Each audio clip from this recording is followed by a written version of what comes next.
by 1010, investigator reported disturbance at Acer Plaza.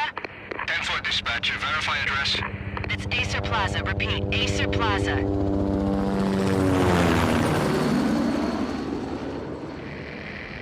Shots fired on the rooftop. An assault in progress at Acer Plaza. Repeat, an assault in progress.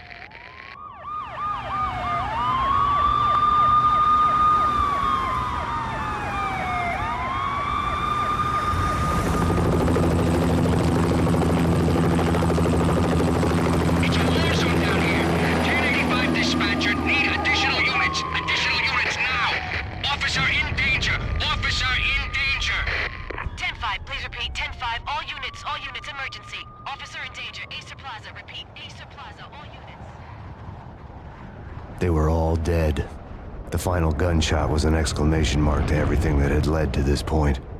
I released my finger from the trigger, and then it was over. To make any kind of sense of it, I need to go back 3 years. Back to the night the pain started.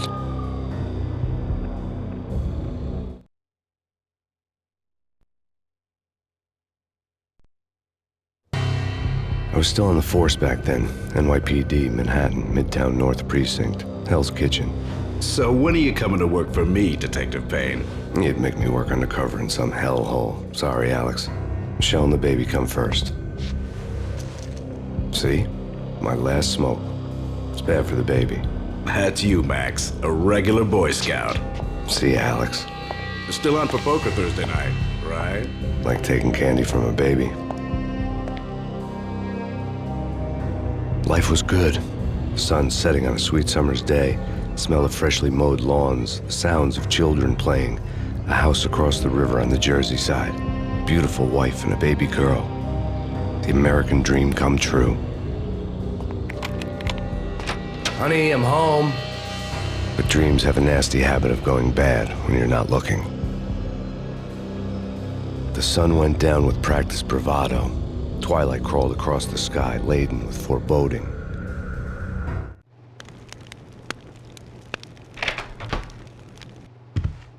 Michelle, honey, anybody home?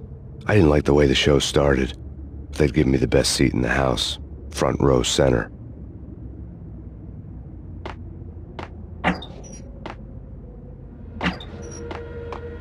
What the hell? Something ugly had been tattooed on the wall, a map of things to come. It was a poison syringe, a magic tag full of diabolical meanings.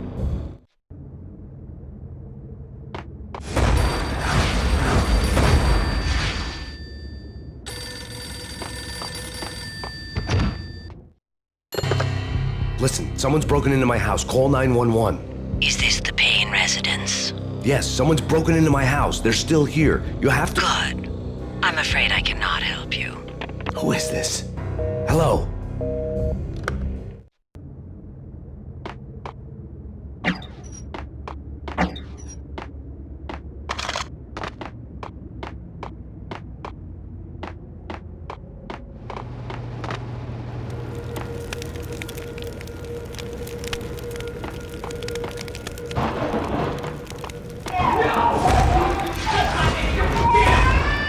Michelle!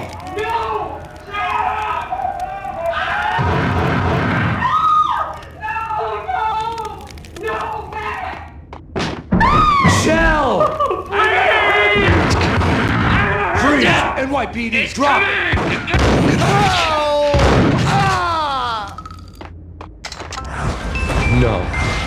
No, please God, no. The flesh of fallen angels!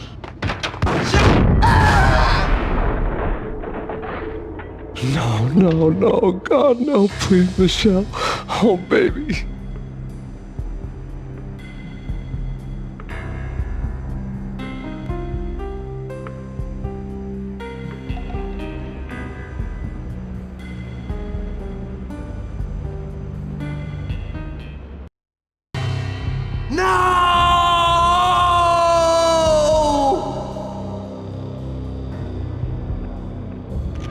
That was 3 years ago. Everything ripped apart in a New York minute. The killer junkies had been high on a previously unknown designer drug, Valkyr, V. After the funeral, I told Alex I'd be transferring to the DEA. It took us 3 long years to get a break in the Valkyr case. Then, finally, 2 months ago, a dime dropper tipped us off that Jack Lupino, a mob boss in the Punchinello crime family, was trafficking. I went undercover, infiltrated the worst mafia family in New York. I came in from the cold and the dark. Outside the city was a cruel monster. I've been slowly working my way from the small time to the big fish, trying to get to the source of the drug. Alex and BB were my only contacts in the DEA, the only ones in this decrepit city who knew I was down here. BB here. Something urgent has come up with Jack Lupino. You need to meet with Alex immediately at the Rosco Street station. I hadn't had a face-to-face with Alex since I'd gone undercover. Outside, the mercury was falling fast. It was colder than the devil's heart, raining ice pitchforks as if the heavens were ready to fall. Everyone was running for shelter like there was no tomorrow. It didn't get any better when I got to the subway. The feeling hit me like a point-blank shot straight in the face. Something was not right about this. My Beretta stirred nervously under my coat, but the train doors had already shut behind me, and I was in for the ride. Next stop, Rosco Street Station, and Alex.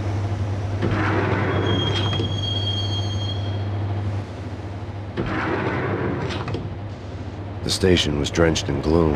Alex was a ghost, nowhere to be seen. I'd have to look for him.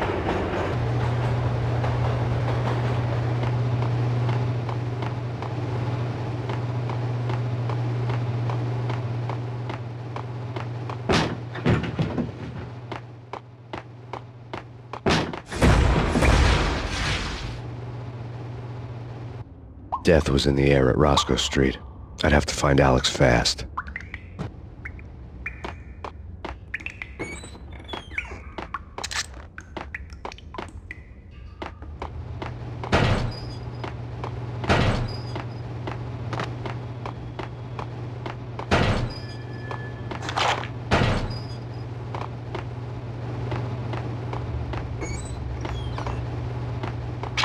Pills would hold the pain back for a while. Wasn't Jake supposed to take care of this? He and Mickey are having too... What the?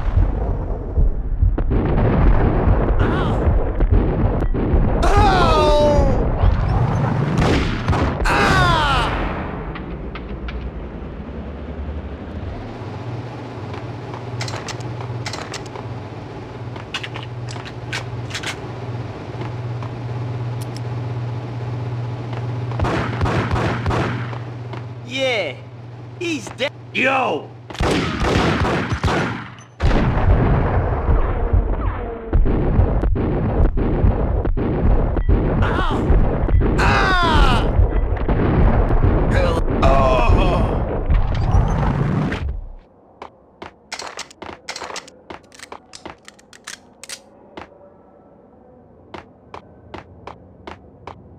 Yo, guys. Yo, guys. Hey.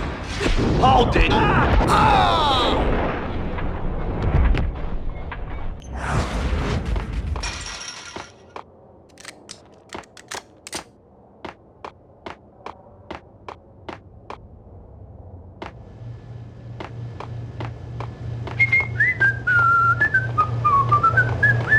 What the hell?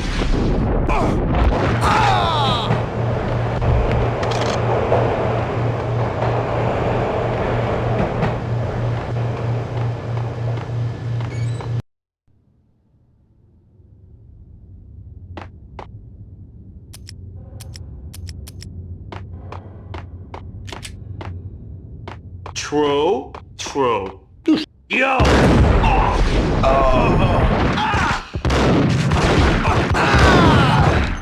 While looking for Alex, I had ended up in the middle of a big-time crime operation.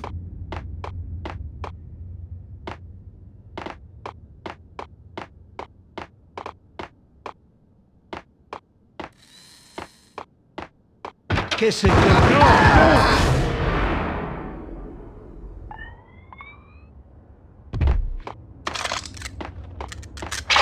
You saved me, man. What's going on here? A massacre.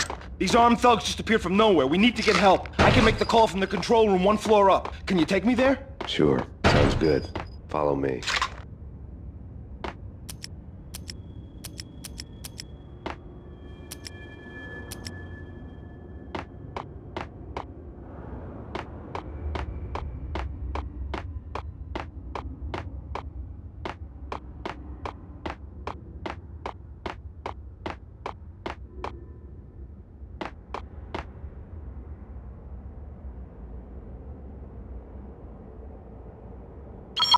Home free. This way. Hey! Look out!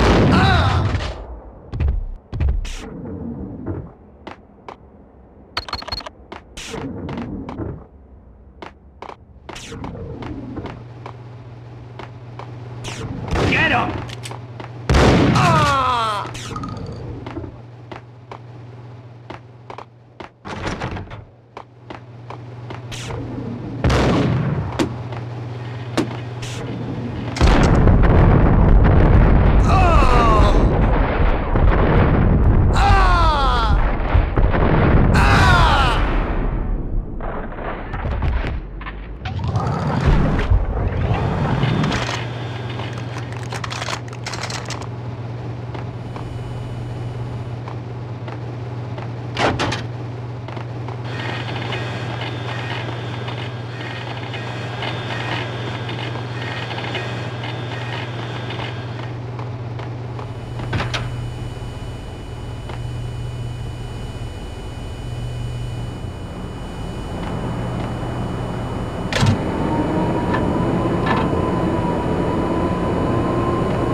The train lit up like a Christmas tree. Power was back on.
Being subtle.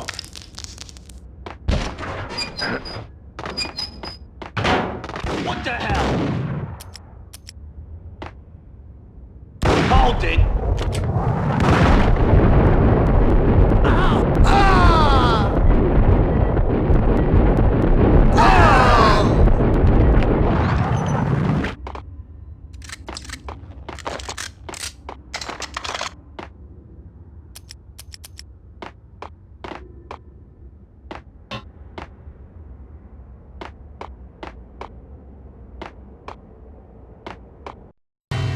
The rusty door led to an abandoned part of the station, closed off since the early 40s.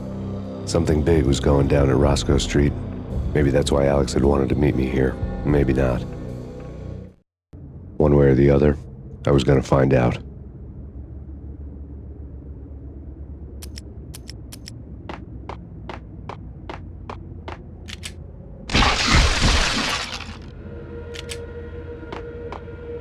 Eh? No. What the?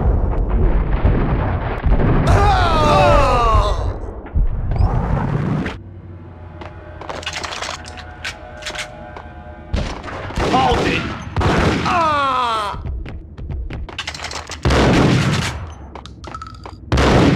Ah!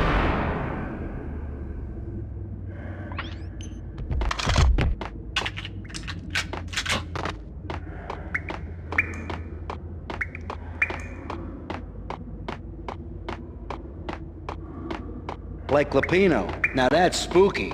Jack Lupino. Yeah, spooky. but also it's like the failure. I saw.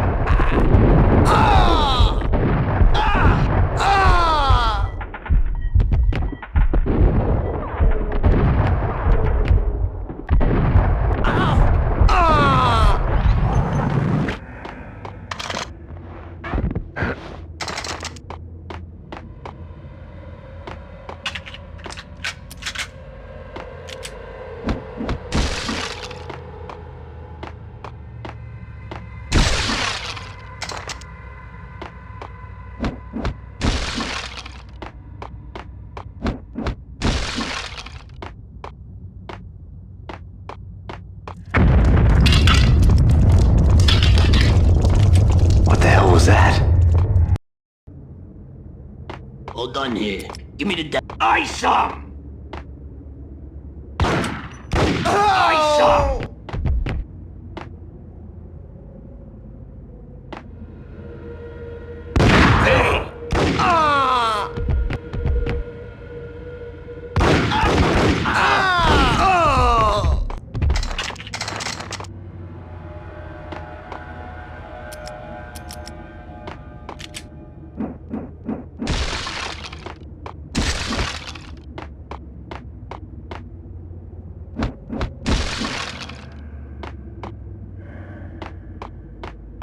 The door had been welded shut ages ago and the bomb was missing a detonator.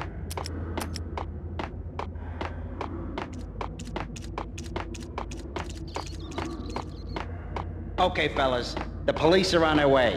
New York's finest are gonna be here soon. Gun 'em down.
Come to you now live from the crime scene.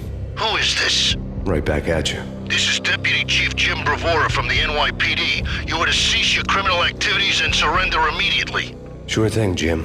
Me and the boys have been talking and everyone's real sorry. They'll never do it again. Who the hell is this? Being placed at the scene of a bank robbery wouldn't have tipped the odds in my favor.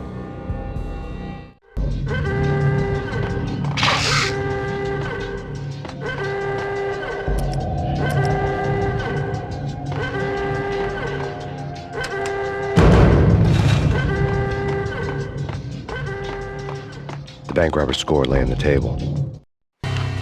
The bank robbers have been after Acer Corporation bonds. The Acer success story had recently been on every channel and on the cover of every magazine.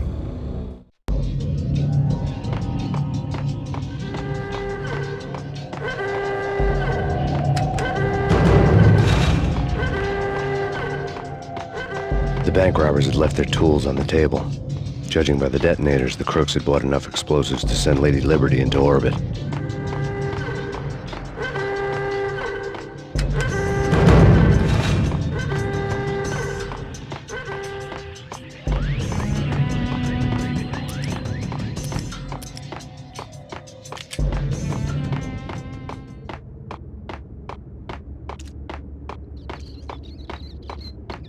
Whack him!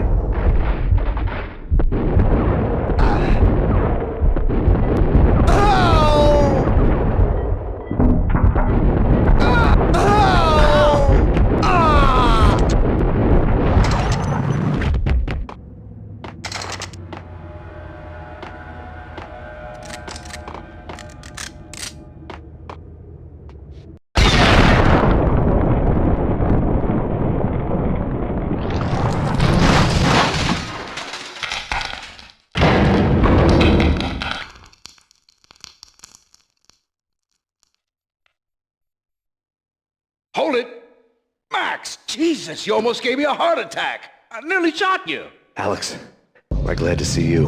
What the hell's going on? There are more corpses here than at the city morgue. It's an armed robbery, a tunnel job straight to the Rosco bank vault through the old station wall. Is this why... this is Lupino's gig? This is Lupino's doing? Lupino's men? Really? You sure know how to pick a place? Can you get through? No, it's locked. We gotta get out of here. If it's Lupino, it's... Alex? Alex!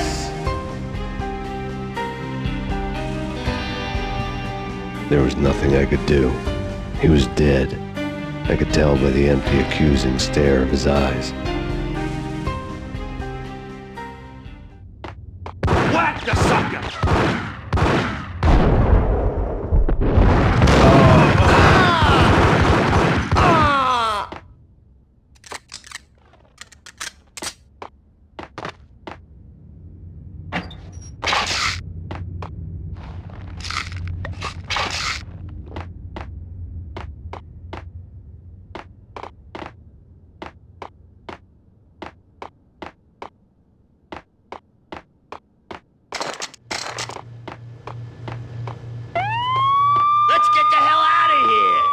Fine, just take it easy. Got him down.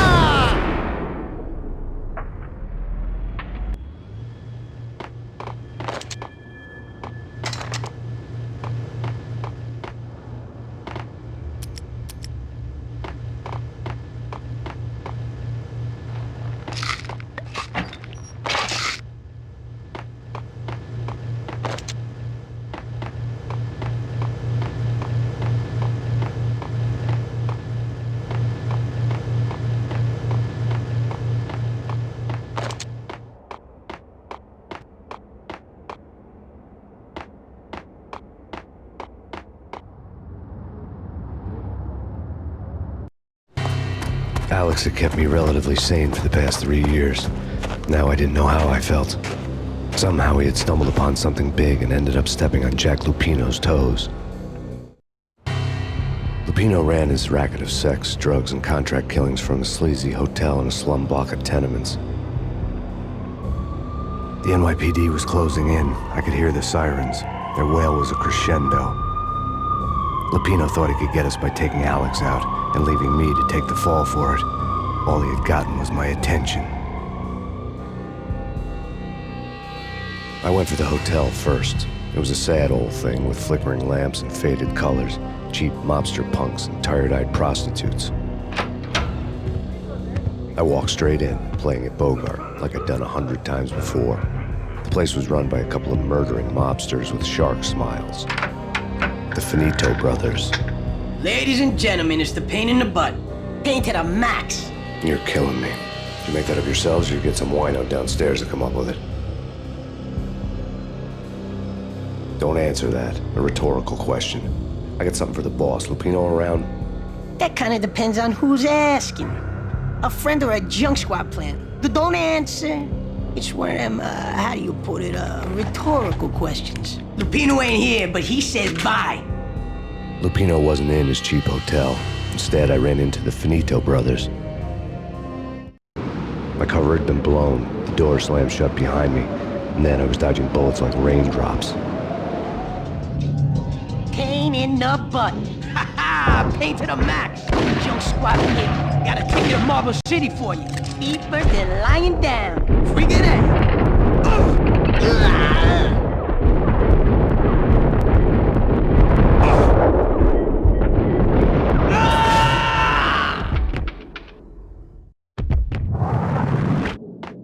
A letter on the desk caught my eye. I had met Lupino only once. The gangster ran all his rackets through his right-hand man, Vinnie Gognitti. Gognitti was a high-strung whiner on the verge of breaking apart, like an overamped Energizer bunny. He had the brains to run the business, but he lacked the balls, always falling short, taking his frustration out on underage addicts and call girls. The V deal goes down at your hotel. Jack's exact words, quote, Vinnie, You're in charge of this one, unquote. Rico Muerte is coming to see it through. Anything goes wrong and everybody's gonna get dead, goes double for you. Treat this guy real good. Anything he wants, you give him. Don't screw this up or you're finito, finitos. A V deal meant added security, locked doors, lots of nervous thugs with itchy trigger fingers. I'd seen nothing coming in, but that didn't mean it hadn't been there. Rico Muerte was a regular Kaiser Soze, a spook story told to keep the apes in line. 313. The finitos had scribbled Muerte's room number on the note's margin.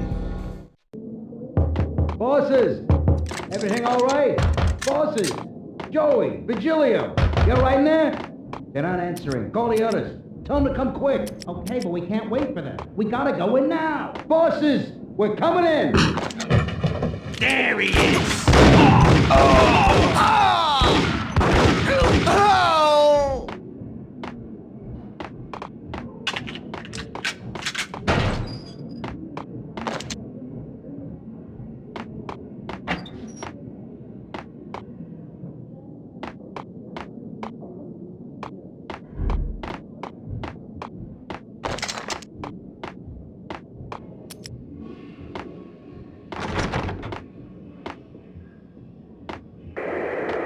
The NYPD is out on Max Payne.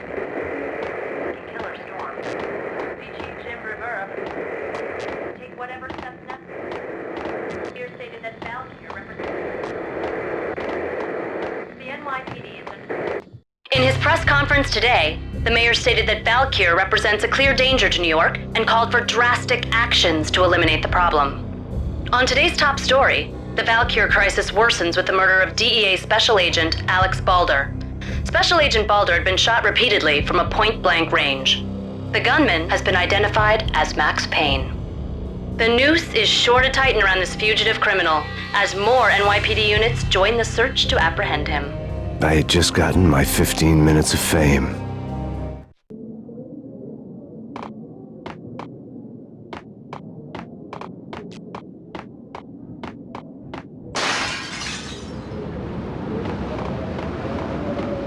Yeah, something's wrong with the bosses. Payne's there and they're not answering. Let's go already. Payne's gonna pay in spades. Hold it!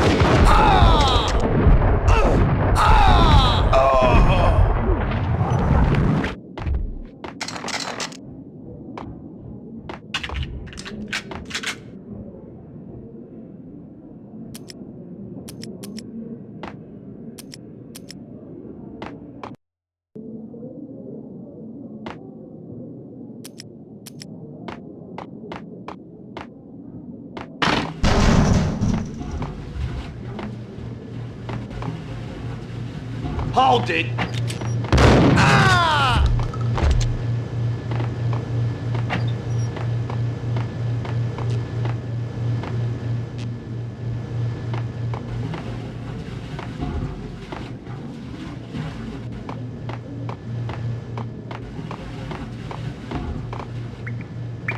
Previously on Lords and Ladies. Lady Amelia, Marquis Valentine asks for an audience. Hey! Ah! My lady. Hey! Now, an all-new episode of Lords and Ladies, brought to you in part by...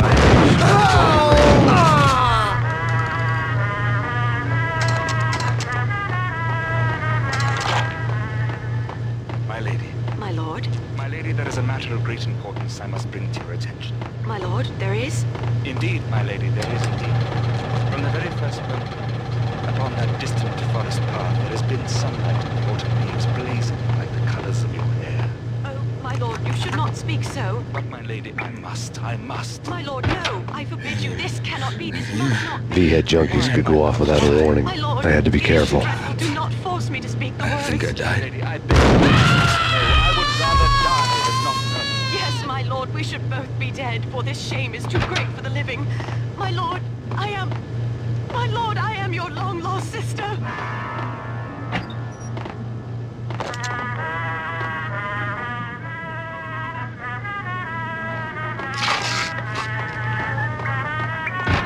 It's Payne! Whack the sucker!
piece of crap!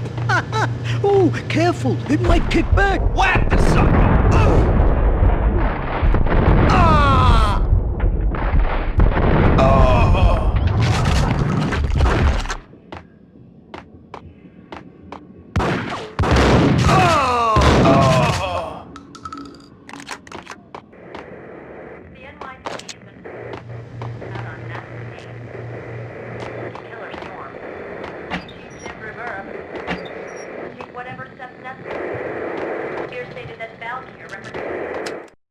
Tonight, the city's fight against the nightmare drug Valkyr took a turn for the worse, as DEA Special Agent Alex Balder was found brutally slain at the Rosco Street subway station.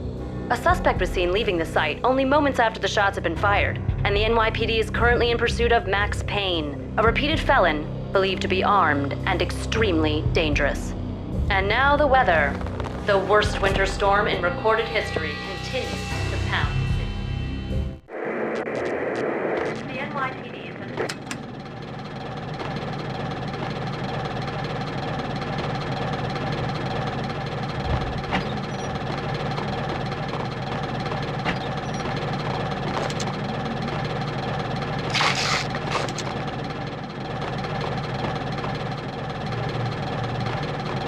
This party had been dead for a while. I couldn't say I was sorry I'd missed the show.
I found Muerte's room. Muerte had received a letter.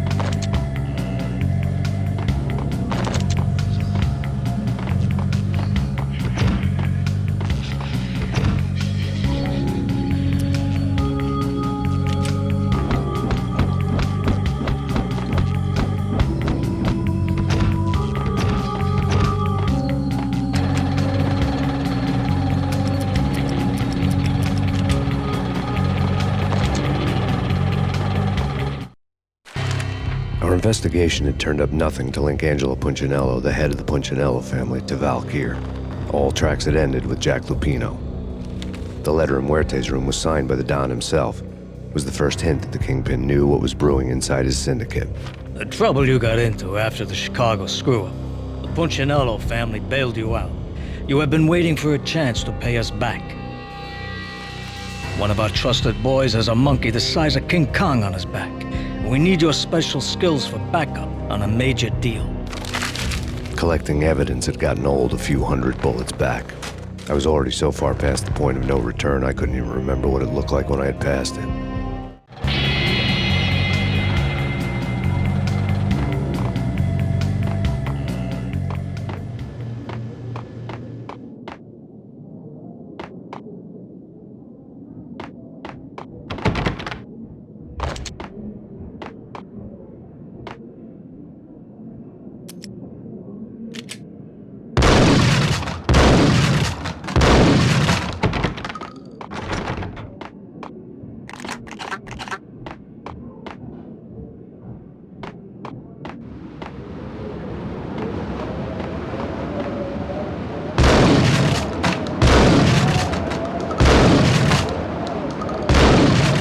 I didn't want to know what had happened here.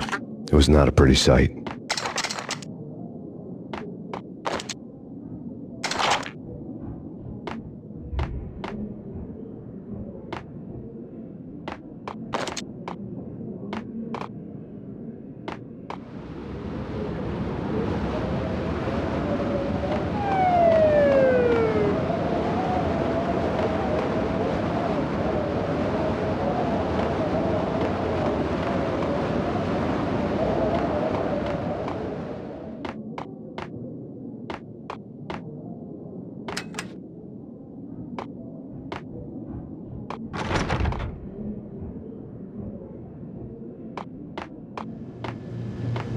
No way. Come on. Fine, okay.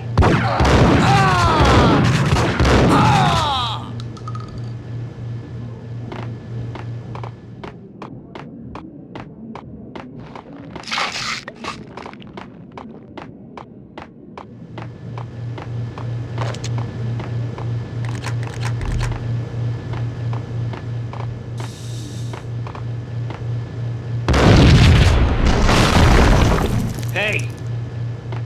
Told you. God damn! I thought it was a bomb for sure. Nah, the Russian wouldn't dare. This has been waiting to happen. I thought it was a bomb. Damn! Ow! Oh! Ah!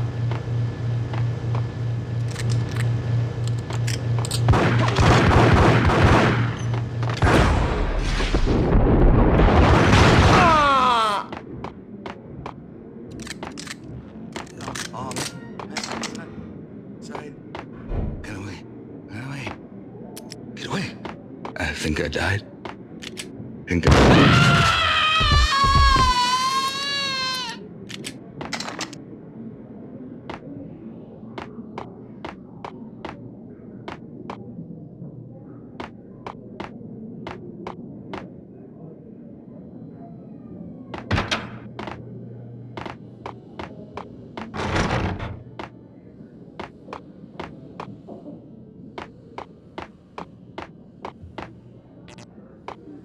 The hooker had left her diary on the table.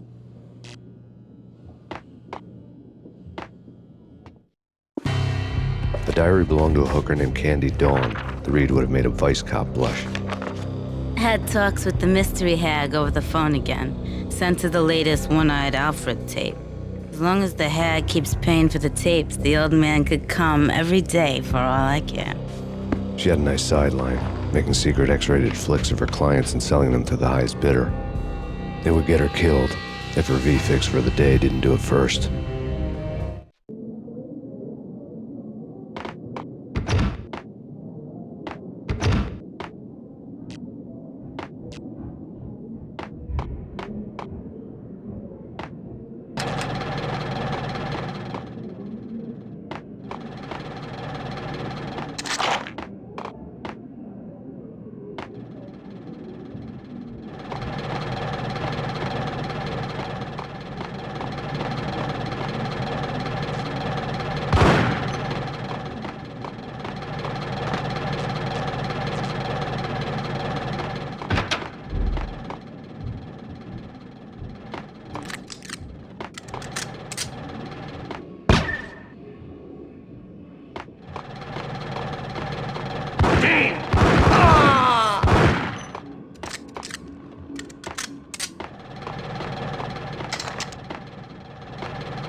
The old service elevator rumbled down to the bowels of Jack Lupino's hotel.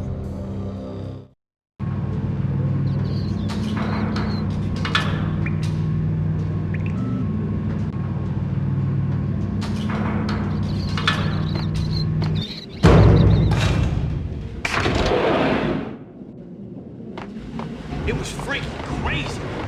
Gun him down.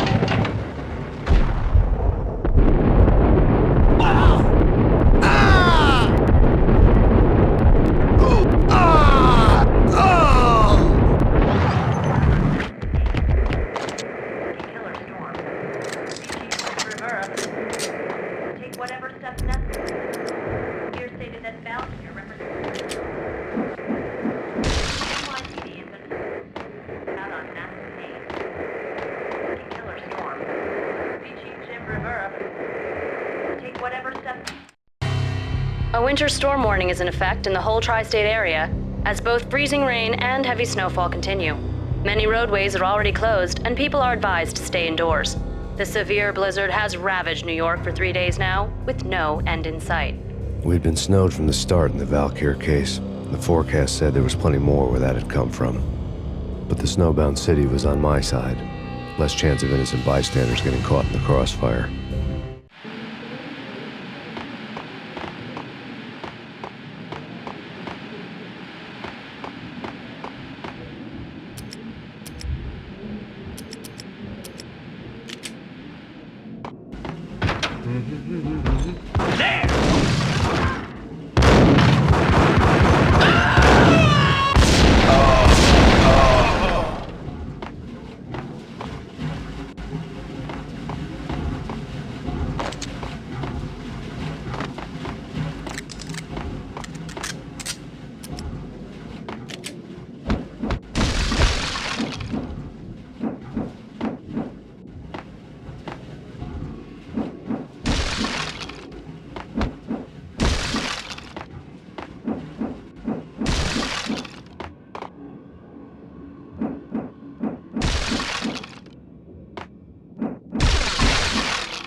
What the hell?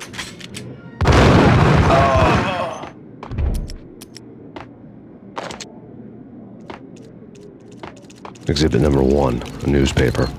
A dead man tied to a chair lay on the boiler room floor.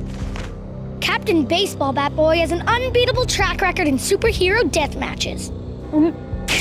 But a 6-pack of root beer gets me every time. The murder weapon was a baseball bat, now lying in a pool of drying blood next to a newspaper folded open on a Captain Baseball Bat Boy comic strip.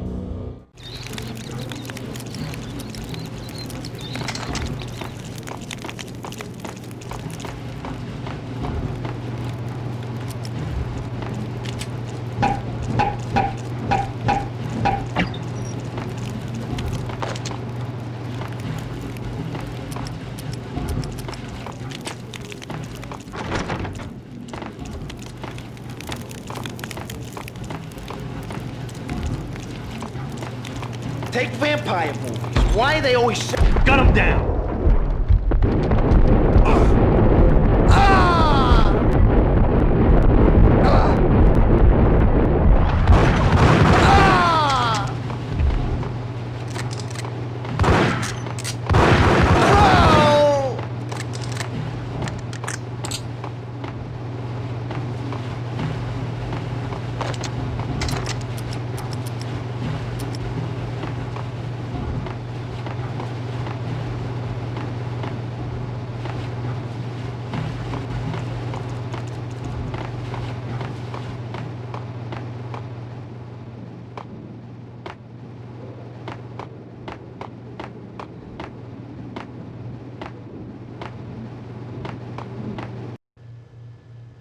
Chill with the guns.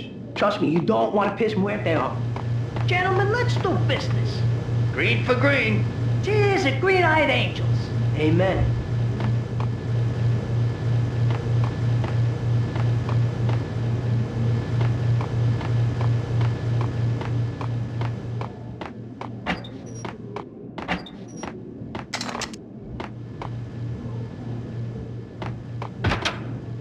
Gun 'em down!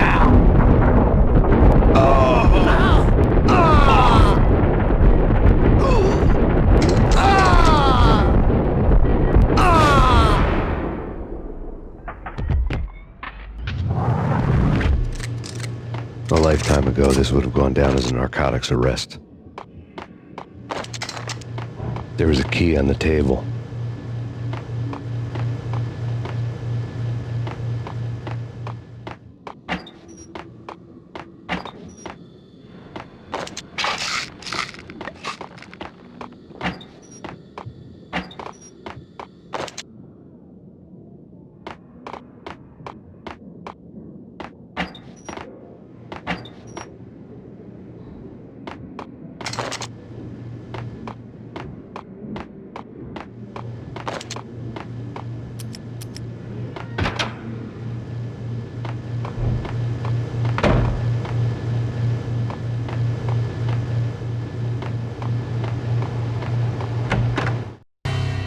Two mad dog killers, ready to murder each other.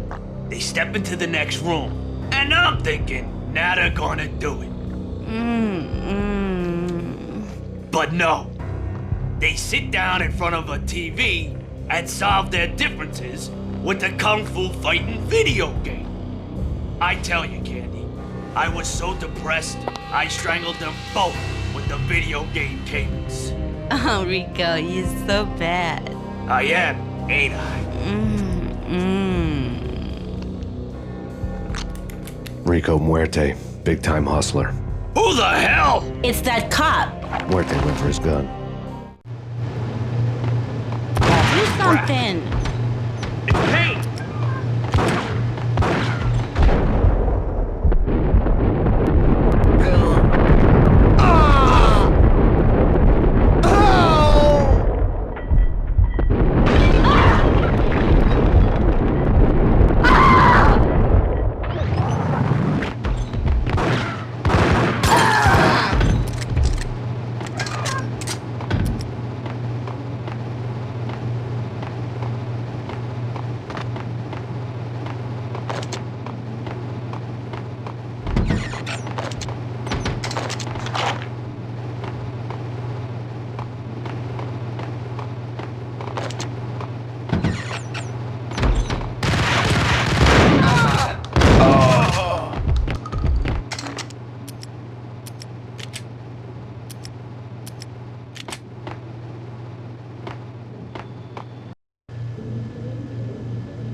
The antique switchboard was still in use.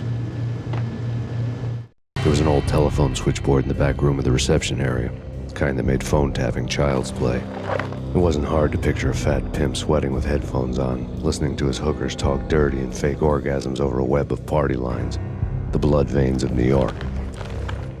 Right now, there was a different set of moans and groans going on.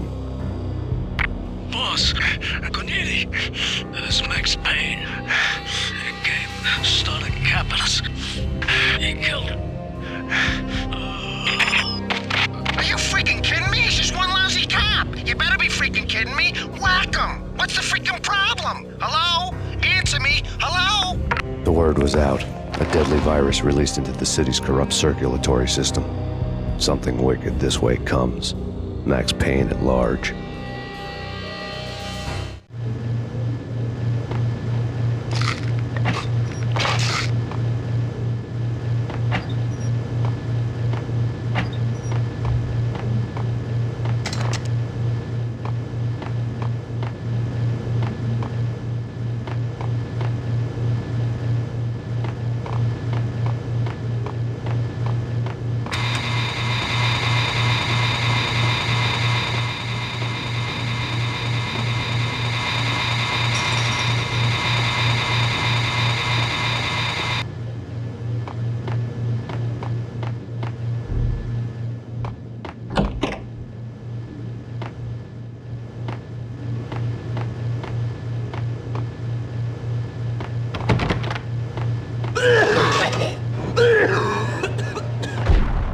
What the?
turn around, walk away, blow town. That would have been the smart thing to do. Guess I wasn't that smart. Lupino's tenement buildings were a seedy hangout for all kinds of sleaze. A liquor store, a pawn shop, a laundromat full of mobster bookies and loan sharks. The list went on. The how and why of it was a mystery to me, but they knew I was a cop. They knew I was coming, and they were going to get real trigger happy about it. I got to see Lupino's hangout all lit up. A bomb went off, turning snow into liquid gold. A pillar of fire lifted the remains of a car straight up into the air. The flames were highlighted on the hood of a black Mercedes-Benz as it coasted down the street real slow, as if the driver didn't have a worry in the world. I got a good look at the man riding shotgun. It was Vladimir, the head of the local Russian mob, the fly in Don Punchinello's soup. The ringing in my ears was the sound of a mob war being waged.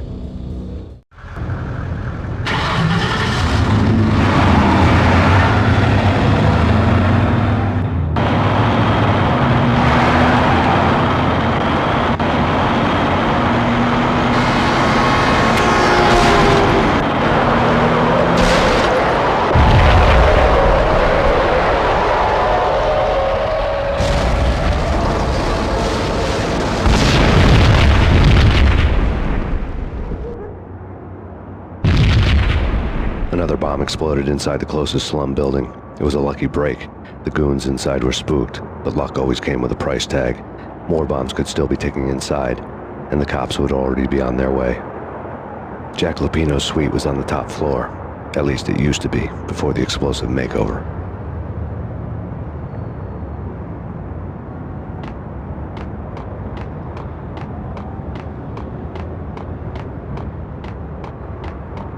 I don't know, man. I don't... Damn!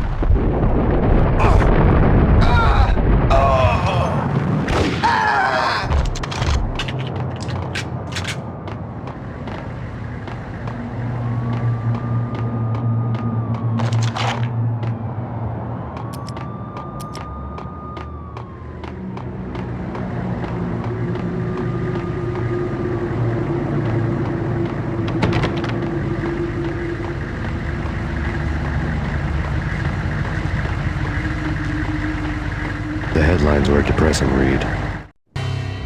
The headlines were screaming bloody murder. The storm was a screaming duet with the approaching prowl car sirens.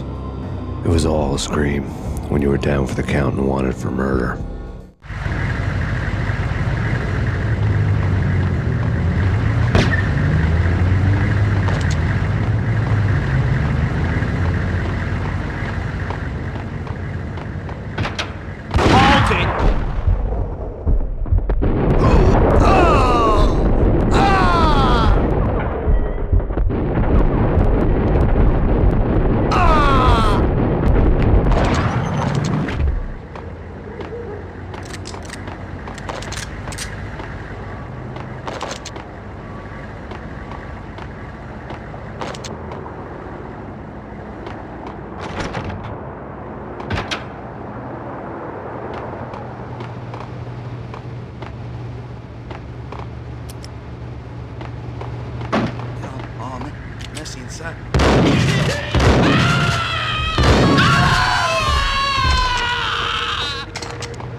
The whole building was rigged with explosives.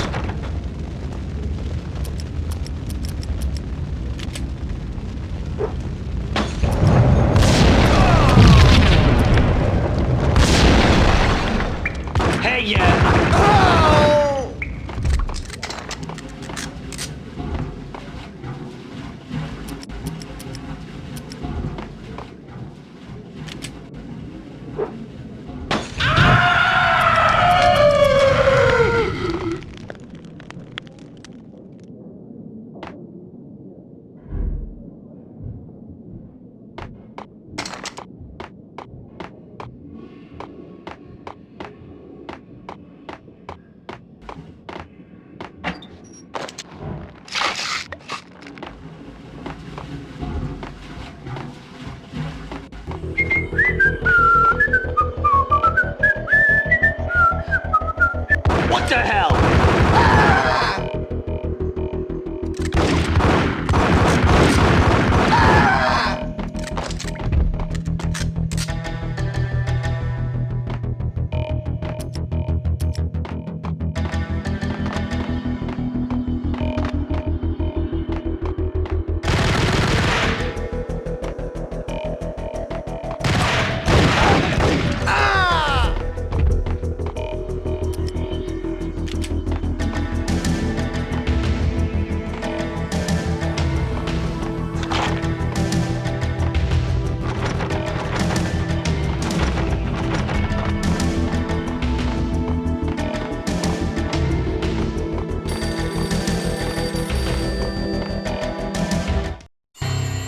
A beaten-up phone in the entrance hall was ringing. It could have been just a junkie in need of a fix, but it turned out to be something more sinister than that. Am I speaking to Mr. Payne? Who wants to know? My name is Alfred Wooden. You must hurry. The police are on their way. Tell me something I don't know. They know you're there. How? And what's it to you? I will contact you again. The cops arrived, sirens singing in the off-key harmony of a manic-depressive choir. I had a few minutes while the SWAT team would go through their usual routine. By the time they busted in, I needed to be long gone. Max Payne, this is Deputy Chief Jim Bravura from the NYPD. Drop your weapons and come out with your hands above your head. What was that? It's nothing. Relax. Whack the sucker! Oh!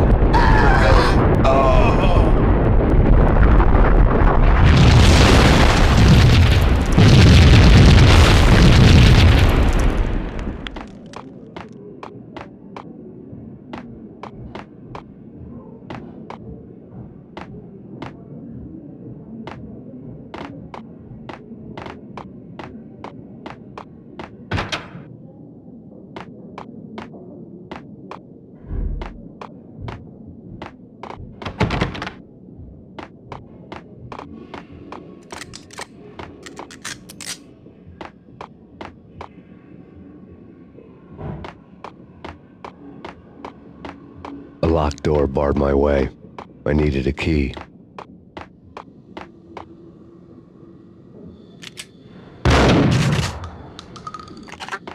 Someone had left a letter. There was a key on the shelf.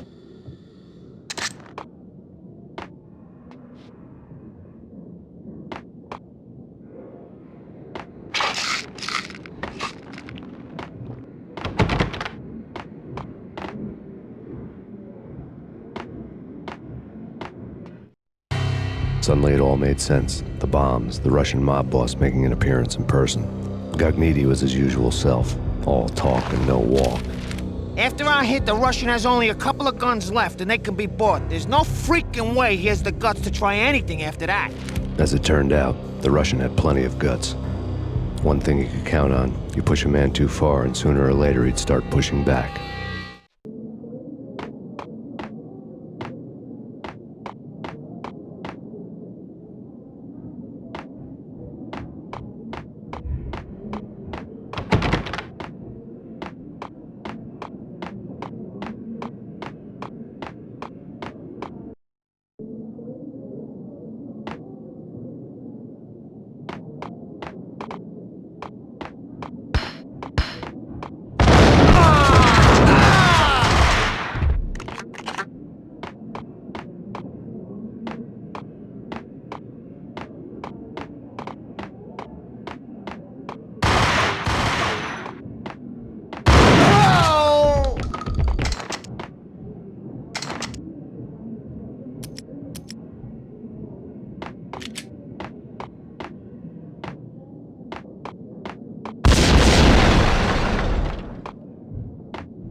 bombs had destroyed all the stairs up to Lupino's office. The alternate route led there by way of adjoining rooftops.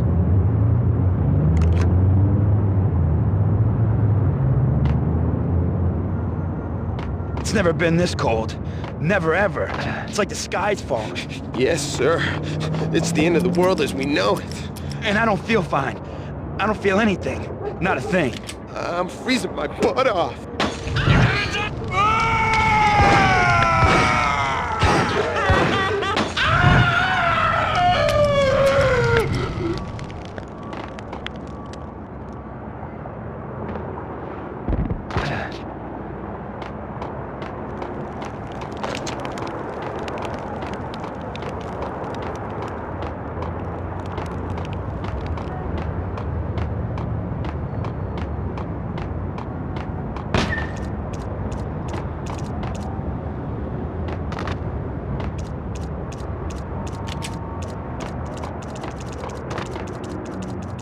To get to the roof, I'd need to get to the elevator through the locked door up ahead. Pizza delivery. Never seen you before. Buzz off, Joker.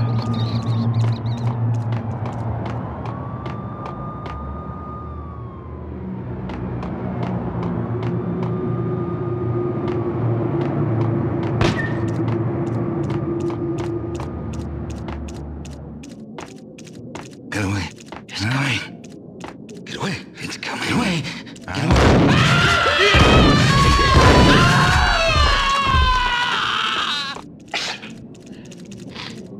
Max Payne?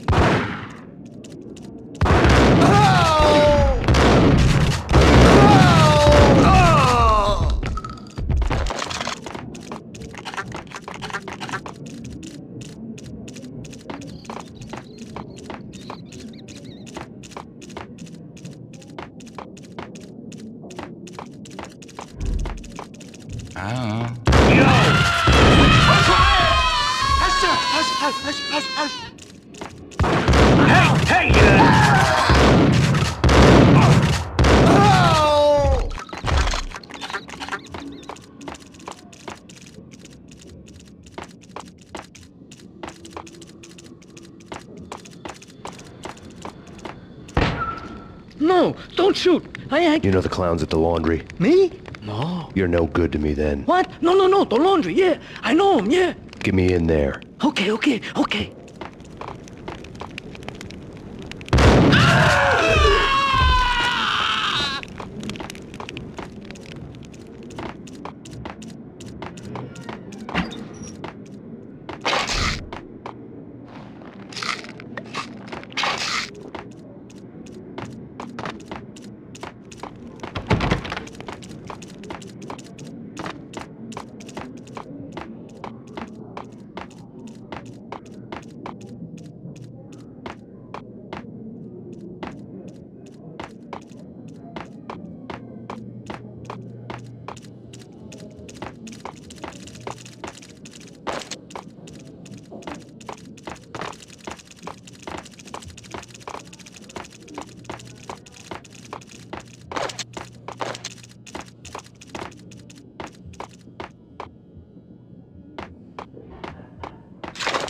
It's me. Open up. Let me in, quick. Not so fast.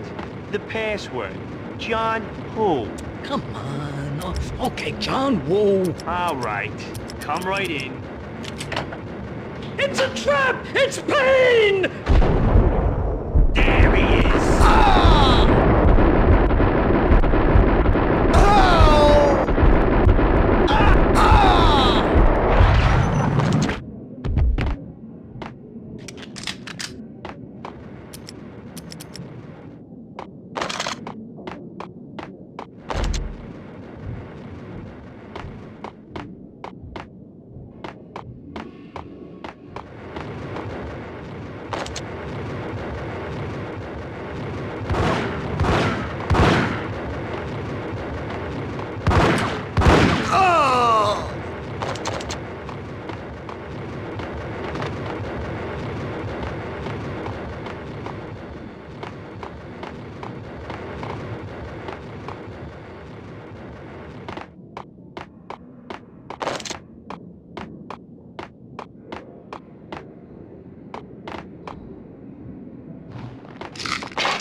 York City is in crisis tonight, with reports of Valkyr-related gang war in the streets of the Bronx. Apparently, Max Payne, wanted for questioning in connection with the slaying of a DEA special agent earlier tonight, is waging a one-man war against his former partners in crime. Among the listed casualties so far are notorious mafia members Joey and Virgilio Finito, as well as Rico Muerte, himself a fugitive from the law, and a suspect for several murders in the Chicago area. The NYPD has been placed on full alert. A citywide APB has been put out on Max Payne. Deputy Chief Jim Bravura has promised to take whatever steps necessary to bring him to justice. What those steps may be remains to be seen. For NYCNN TV News, this is Kira Silver.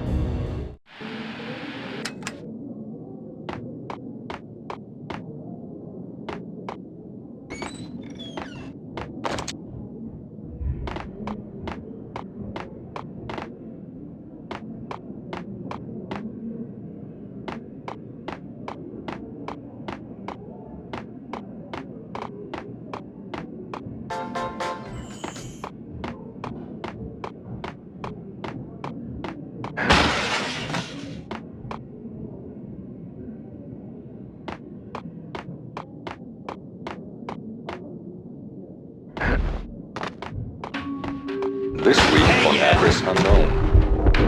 I don't want to go there. It's the last place I want to end up. But that's where I always end up anyway.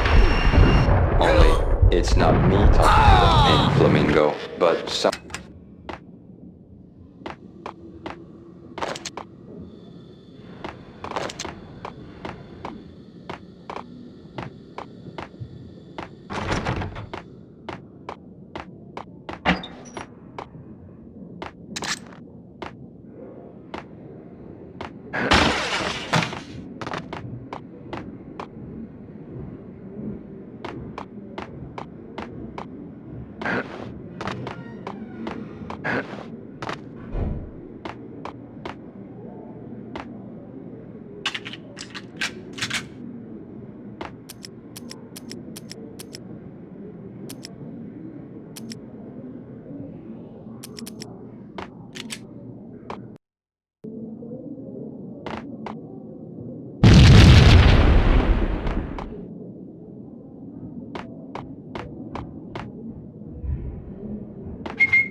Red, blue, or green? It's always red or blue in the movies. So, green? No, not the green. Oh!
What the hell are you standing around here for? They're bombing us. What are you doing? You're doing nothing. What are you doing?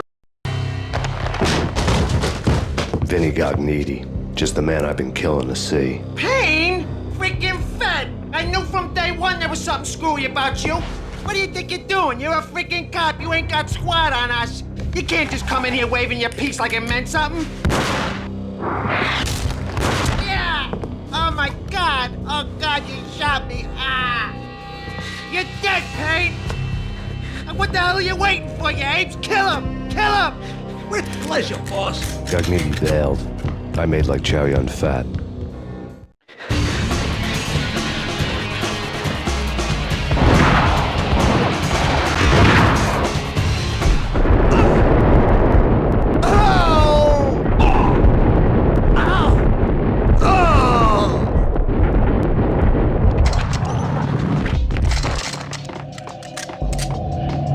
Letter lay on Gagniti. The letter was addressed to Don Punchinello, but Vinnie had never had the nerve to finish it. Jack's gone voodoo. Just the other night, he shot Dino because he wanted to see what his brains looked like splattered on the wall. He's a freaking mad dog. We're running out of men and business fast. Gagniti had been living in mortal fear of his boss. Jack Lupino was a psycho. Desk.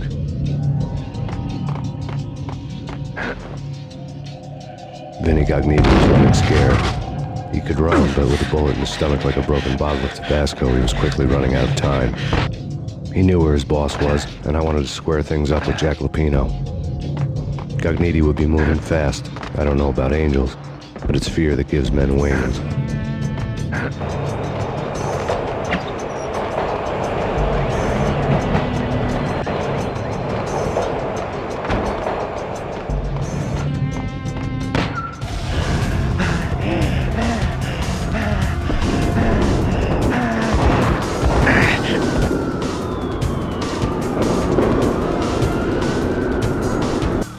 Gagniti hitched a ride. To catch him, I'd have to follow his lead.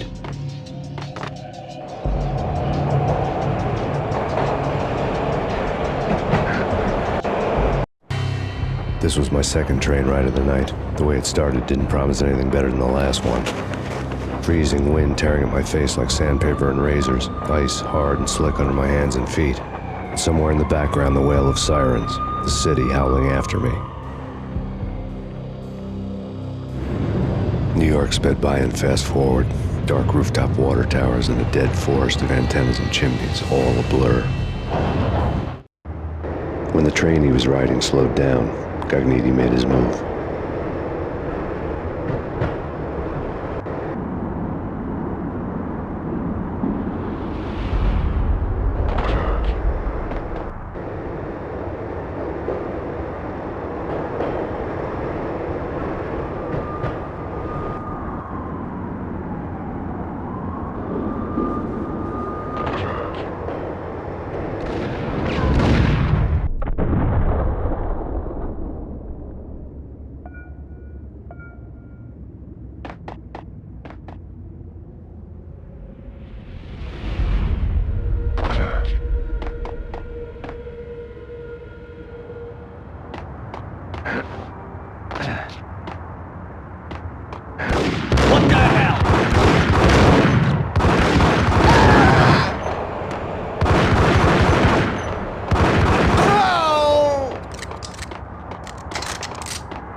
NYPD, you on the roof. Drop your weapon and lie down.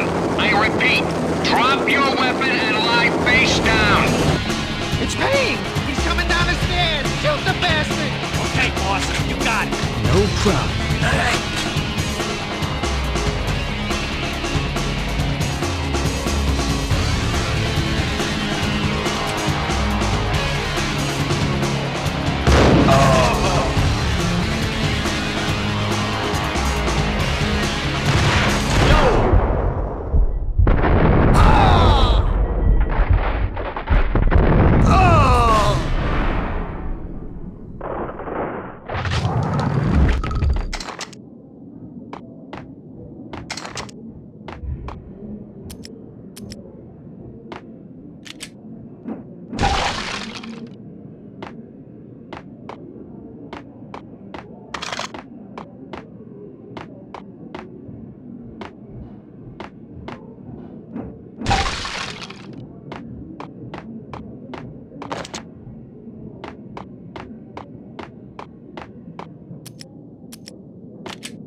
Hold it!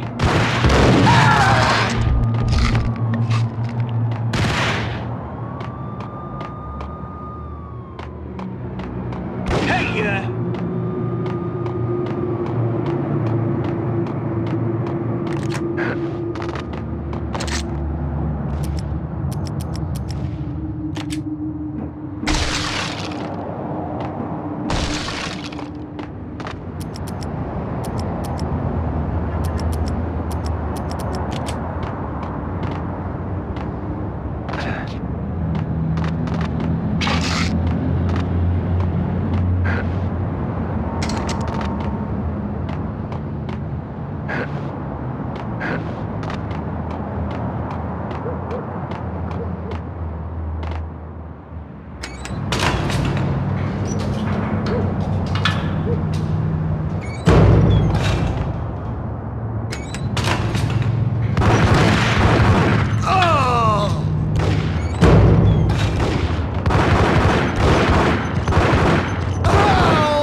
whack the sucker!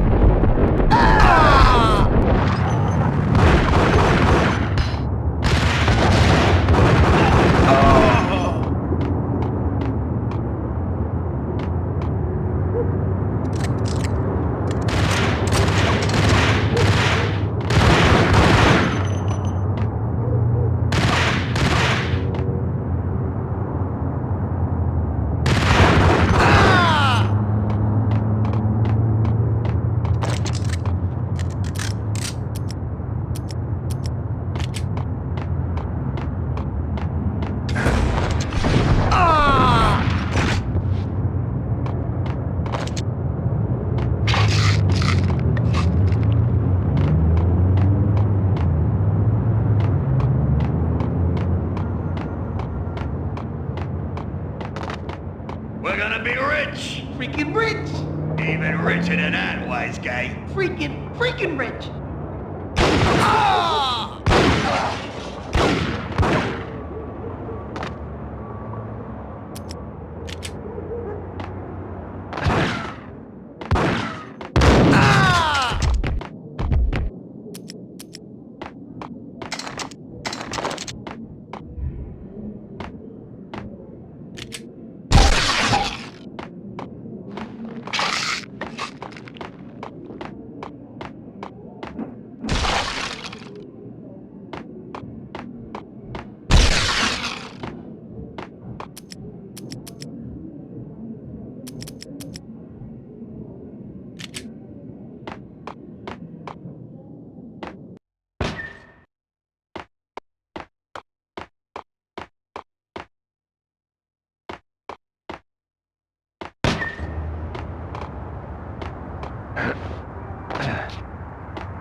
Max Payne has nowhere left to go. We are very close to capturing him. You'll get a full statement then. Right now, I've got better things to do, ma'am. That was Deputy Chief Jim Rivera from the NYPD with no further comment at this time. Apart from his suspicious food habits, I figured Bravura to be one of the good guys. Fate had just dropped us on different sides in this. But when it came to capturing me, he was way out of his league. I had already ditched the cops a couple of rooftops back. For now.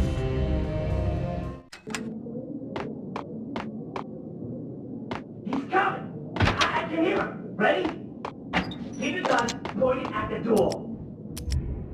Okay, this is it. Any moment now, Payne's gonna bust through that door with murder in his eye. What the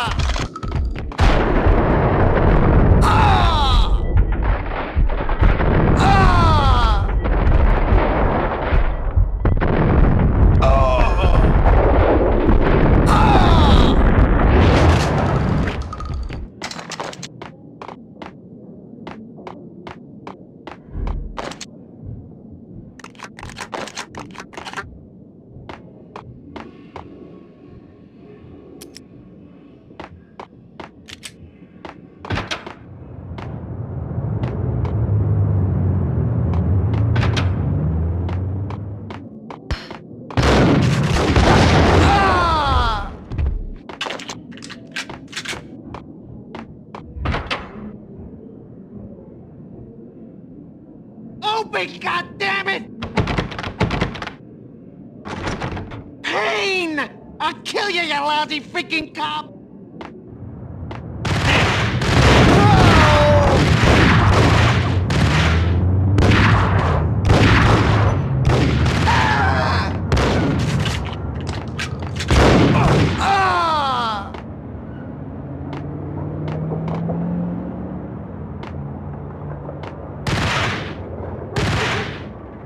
There he is! Max Payne!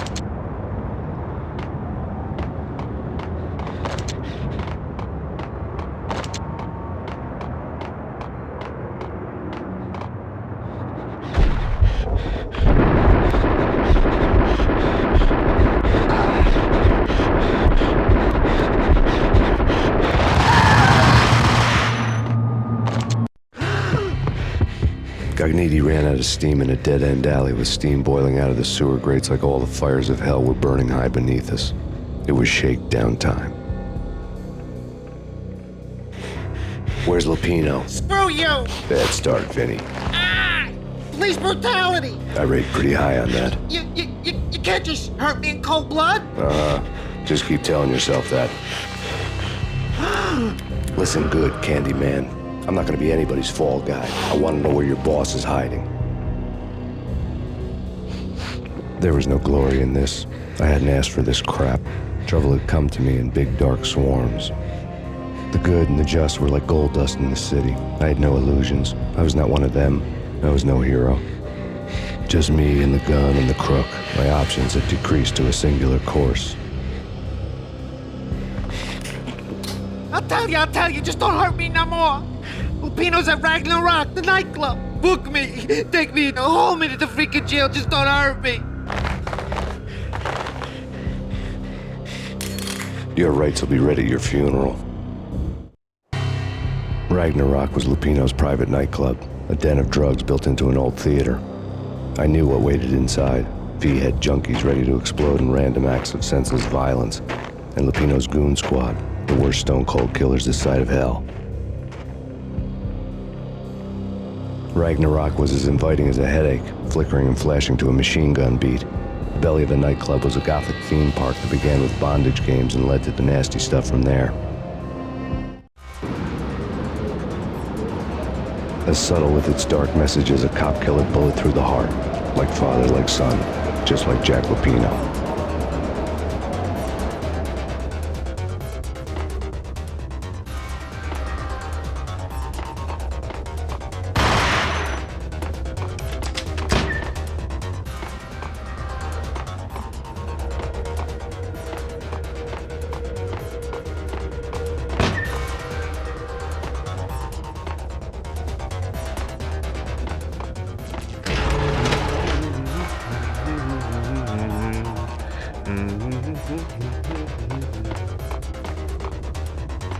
Whack him!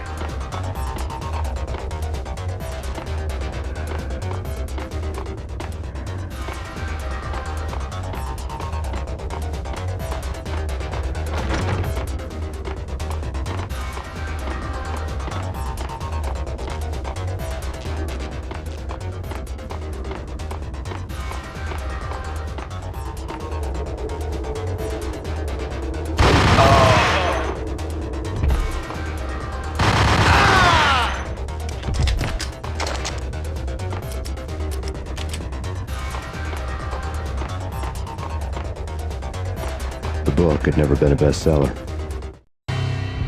Given the setting, I was surprised to find that somebody had been passing time reading. The paperback was entitled, The Age of Murder and Storm. The blurb on the back mentioned Norse mythos and Ragnarok, the end of a Viking world with a terrible winter that covered the earth in ice, when vile crimes were rampant and all humanity lost. I could see how somebody impressionable might get it into their head that we were at the end of time. I was also beginning to see what the nightclub and its owner were all about.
What the hell?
Books on the occult had been piled on the table.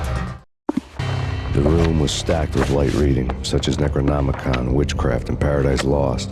Old exotic titles like Malleus Maleficarum and De Umbrarum Reini Novum Portus. Books with pentagrams on their covers, all dealing with the occult and the infernal, lying between stacks of horror videos and a couple of Ouija boards. The only thing I could take seriously was the thought of Lupino taking it seriously. He had been spending a lot of time getting intimate with the guy downstairs.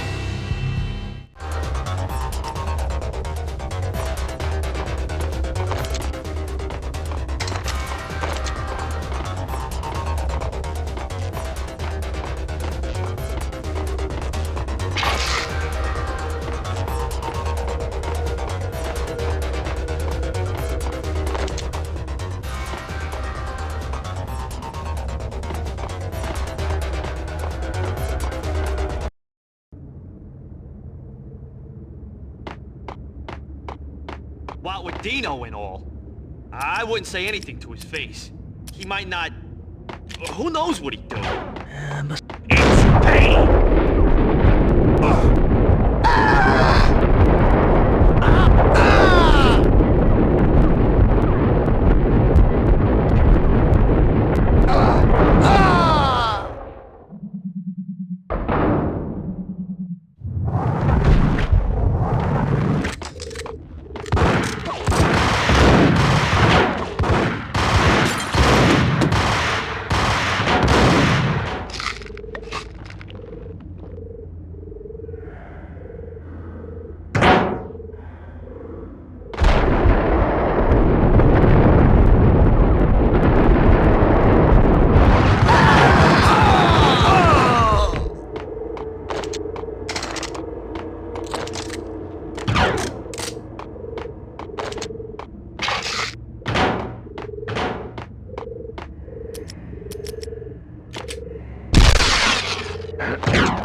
What the hell?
The backstage area led to Lupino's inner sanctum. The hot air inside was like an invisible wall, thick with incense and something else, a sickly sweet smell that made you gag. This was the rotten core of the Big Apple. Lupino lurked somewhere ahead, like a spider at the center of his web, waiting. The vapors in the air started to make my head swim. Torn pieces of a letter lay scattered on the sofa.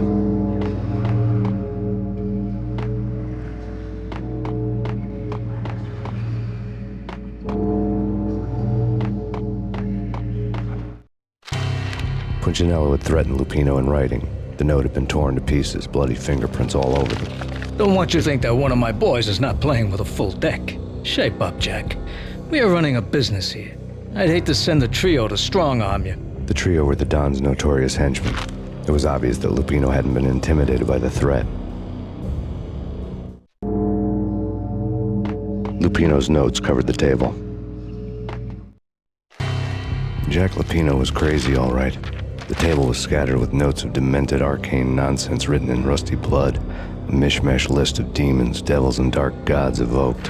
Beelzebub, Asmodeus, Baphomet, Lucifer, Loki, Cthulhu, Lilith, Hela! Blood given to you all. He was after that old Faustian deal, your soul for power and fortune. Just sign on the dotted line with your blood. Lupino's notebook lay on the pedestal. Jack Lupino was crazy, all right. Mythic wolves, let loose to devour the sun and the moon. Lupino is the wolf. I'm Mr. Beast, the big bad Fenris wolf. I'm the end of the world man, wearing the flesh of fallen angels. After Y2K, the end of the world had become a cliché. But who was I to talk? A brooding underdog avenger alone against an empire of evil, out to right a grave injustice. Everything was subjective. There were only personal apocalypses. Nothing is a cliché when it's happening to you.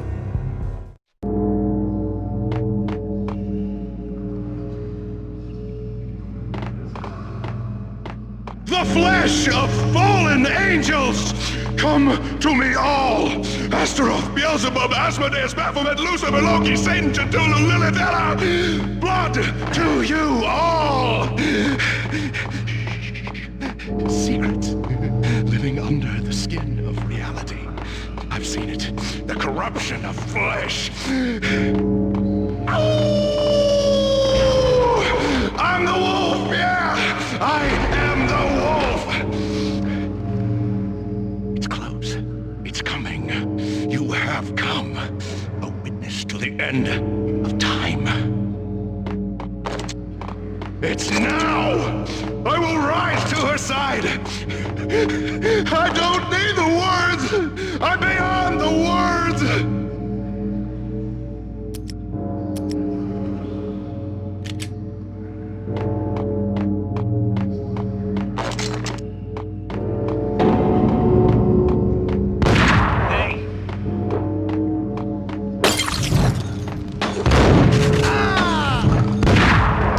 What the hell?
I had known there'd have to be a catch in it somewhere, and this one was the Empire State Building of catches. Lupino was pumped up and dying to go 15 rounds with a mutant alligator. And then he started this spooky monkey talk, straight from a bad dream. Mine. I have tasted the flesh of fallen angels. I've tasted the devil's green blood. It runs in my veins. I've seen beyond a world of skin, the architecture of blood and bow and arrow. Death is coming! She is coming, and hell follows with her. This is the twilight winter. I am ready to be her son. Her time is now, and all who stand in her way must die!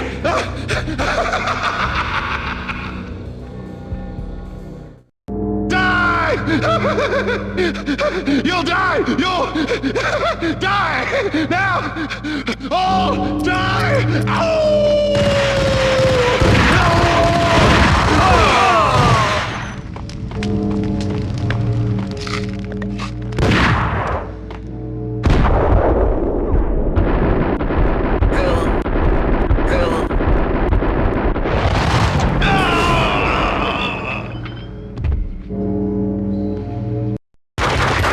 Lupino finally went down. I wanted to make real sure he'd stay that way. V was a bad monster. Turned them into friggin' zombie demons from outer space. I think he's dead already. Huh? And that's when it happened. But dead or not, you've got the wrong guy. In stepped this knockout femme fatale holding a gun to my face. I returned the favor.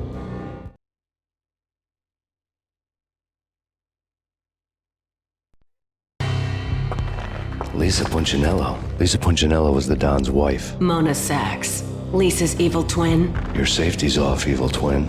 You might hurt someone with that gun of yours. Lisa's the damsel in distress. I'm the professional. I'd blow you away without batting an eye. Sure, and you can check out my credentials splattered all over this joint. Jack couldn't have framed you. Not the state he was in. We're after the same slime bag. Angelo Punchinello's the one who murdered your friend and framed you with it. You know this for a fact. I've got my sources. I don't have a clue these days. I just shoot them as they come. Who put a contract on the Archfiend? This one's mine. I hate the guts of that sadistic wife-beater. Why not pool our bullets for this one? I thought you'd never ask. My finger was starting to twitch. How do you like your whiskey? I'm easy, as long as you don't try to slip me a Mickey. You're a real angel, Max. It was good stuff. Tasted sweet as honey going down. Nothing personal. Can't risk you going berserk and getting Lisa killed.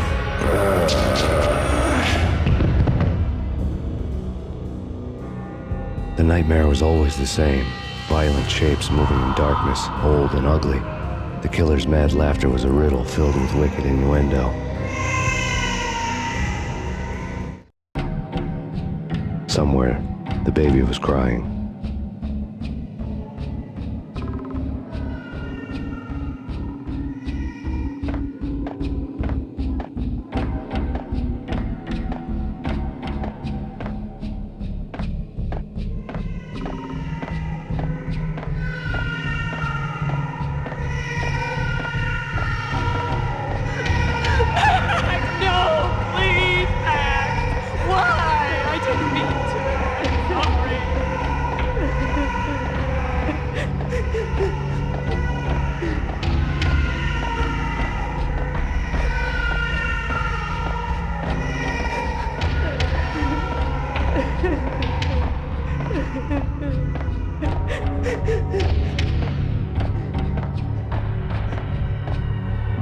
Should have known it when we found you snoring next to Lupino's corpse. A comedian, huh?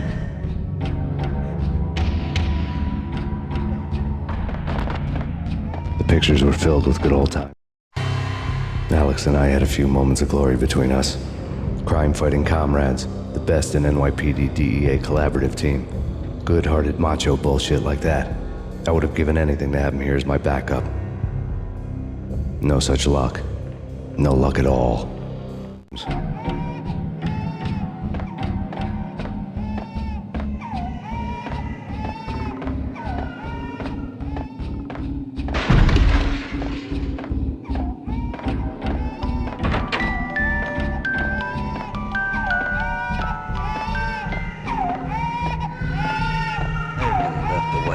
cartoons.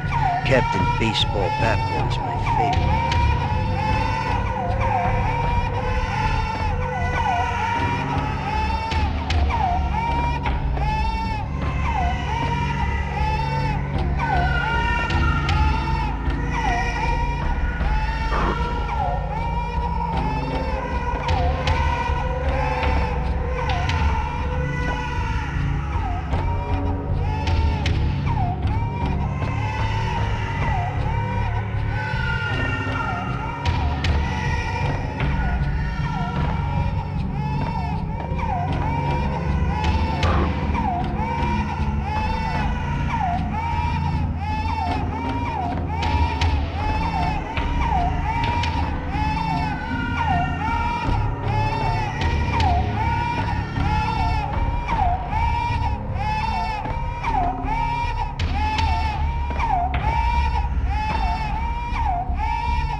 No, please, God, no.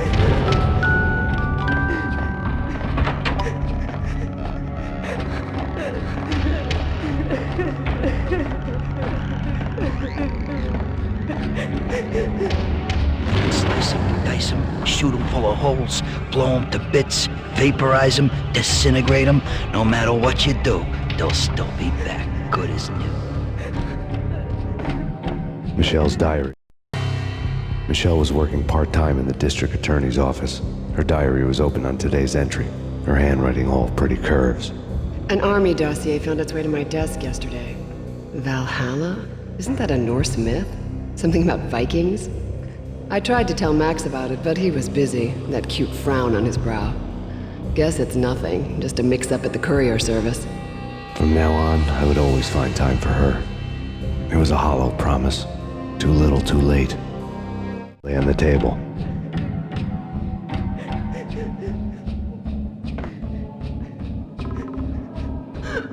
Max, no, please, Max. Why? I didn't mean to. I'm sorry.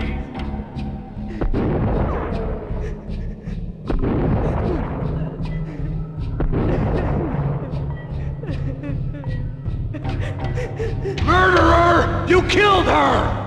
Nothing like that ever happens in the real world.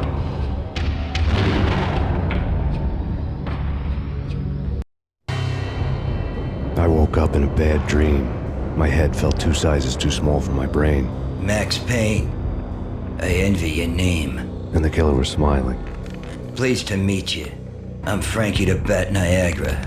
Niagara, as in you cry a lot? He had a baseball bat and I was tied to a chair. Pissing him off was the smart thing to do.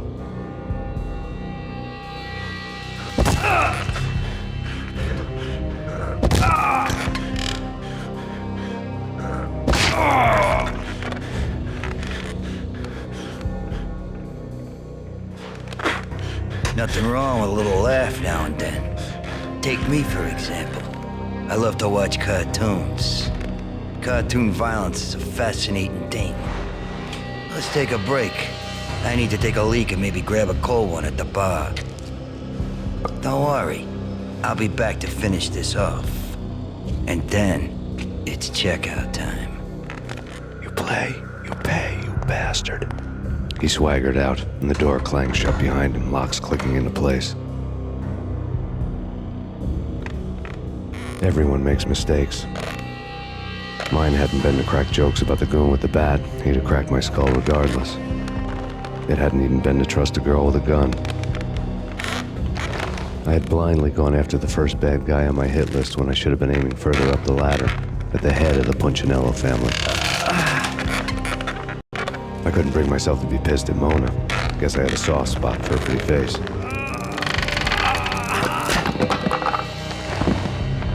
But when somebody decides to play baseball with your head, you tend to get sore.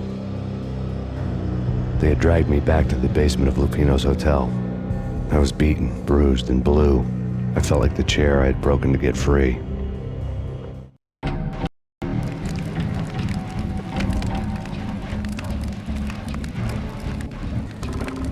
All I had was Niagara's bat, sticky with my own blood. Without a gun, I'd be no match for Frankie's men. I'd have to play hide and seek with them.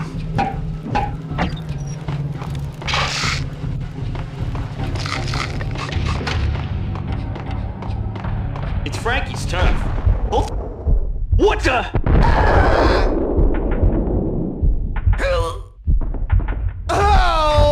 Hey, yeah. What the hell? Hey, hey.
For a murder scene.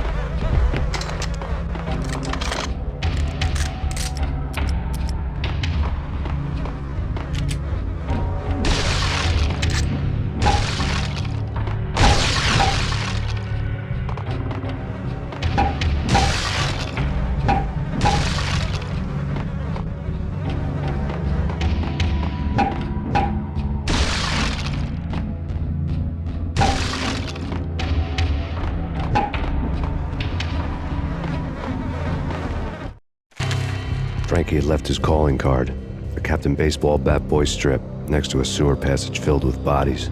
You'd better not mess with Captain Baseball Bat Boy. Even my archenemy, Bicycle Helmet Girl, swoons at the sight of me. Aha! There were enough corpses to put a mass murderer to shame.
Things were fast going from bad to worse.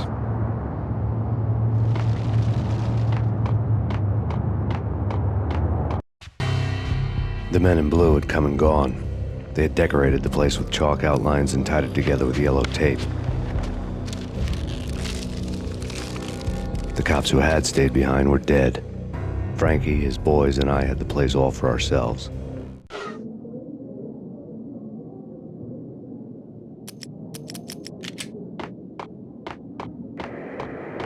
Just forget about it. Just forget about it. Hey, just forget about it. That crazy witch, you should have heard her. She was a real scream when the boys caught her trying to cap the Don. Oh, that's friggin' bad. To the trio? That's even worse than what Frankie's doing to that poor bastard downstairs. She's gonna take a long time to die. The mobster muscle on the phone was talking about Mona. Punchinello's trio were nothing but bad news. There he is! More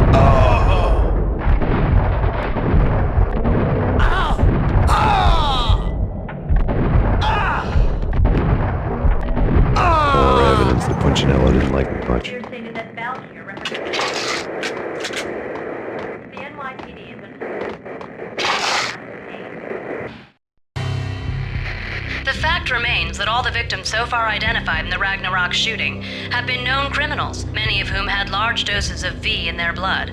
Reliable sources say that Max Payne was also among those killed, although no body has been recovered at this time. Reliable sources.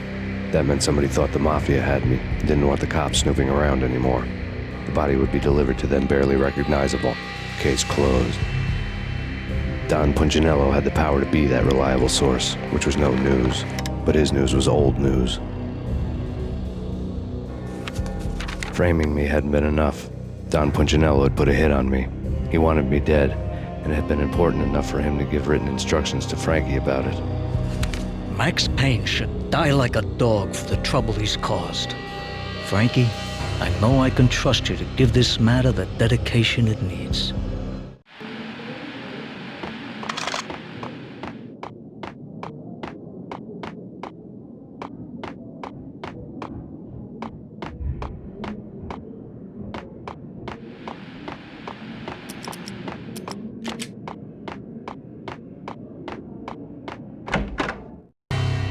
The hotel bar was fast developing quite a history. True to his words, Frankie was there, having a beer. Jesus Christ. How the hell did you get loose? Got bored waiting. Thought, what the hell, we could just as well finish this here. Fine by me. This works out just as well.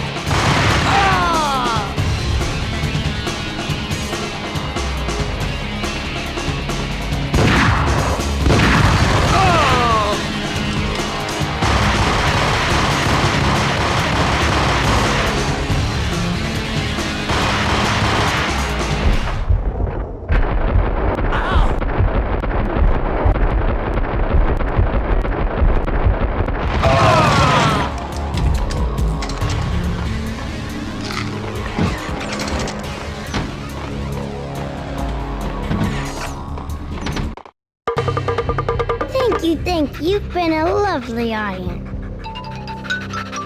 Had enough? I don't play with girls anyway. Unfair! I spotted the tail as soon as I left the hotel. A big black Mercedes. I'd seen the car before. That time it had heralded impressive explosions. Vladimir was back. Bang!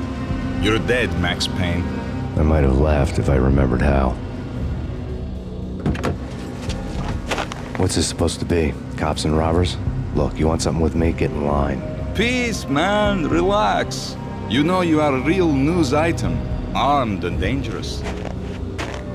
I am going to make you an offer you can't refuse. I've always wanted to say that. It's a bum rap. I've been framed. Well, that's a moot point. Whatever you did or did not do, I'm sure you had good reason for doing it. Want to hear me out? I'm listening. Punchinello messing with V is bad for business all around. But that's not all. There is this guy, Boris Stein, used to pull jobs for me. He's the captain of the cargo ship Charon. Now the bastard turncoat has gone over to the other side, Punchinello's. The ship's loaded with high-res hardware, guns, my business. If Punchinello gets hold of that cargo, he's won and I have lost. And you'll have your work cut out for you. If you want to get to Punchinello, you will need heavy-duty persuaders. I am just the man to get them for you. Change the ship back under my flag, maybe pop 2 in the traitor Dime's head while you're at it. You'll get enough guns to start the apocalypse. You in or out? Let's get this show on the road. Vladimir was one of those old-time bad guys with honor and morals, which made him almost one of the good guys. None of us was a saint. The Brooklyn riverfront was a maze of rusty containers, sharp-boned cranes looming up from the snowstorm. On a night like this, you couldn't help but think of the dark army of dead men sleeping with the fishes, cement shoes in line. No Minotaur lurked in this labyrinth, but somewhere out there, on the clanking deck of his cargo freighter, the skipper of the Chiron was waiting, like the ferryman of the river Styx.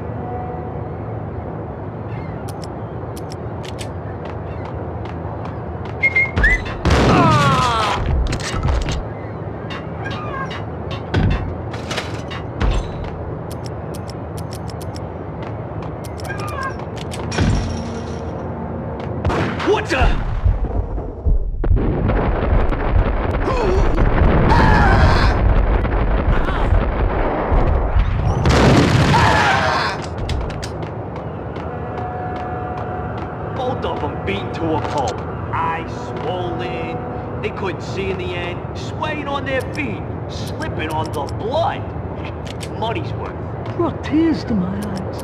Transcendent.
face off!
Raise the bridge!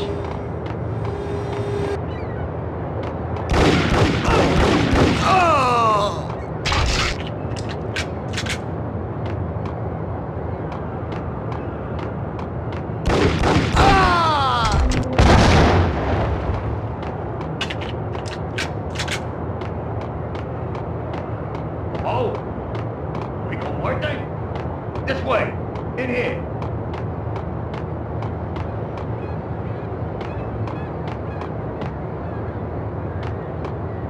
Payne!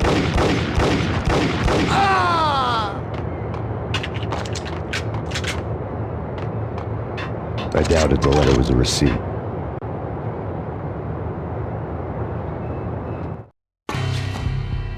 Rico Muerte had come to town to do more than just sort out family troubles. Exhibits number 1, 2, and 3. Briefcase of money, a sniper rifle, and an envelope with one word neatly printed on a folded piece of expensive paper. Mayor. It didn't sound like a mafia contract at all. It was too cold and too to the point.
I had found Boris Dime's ship.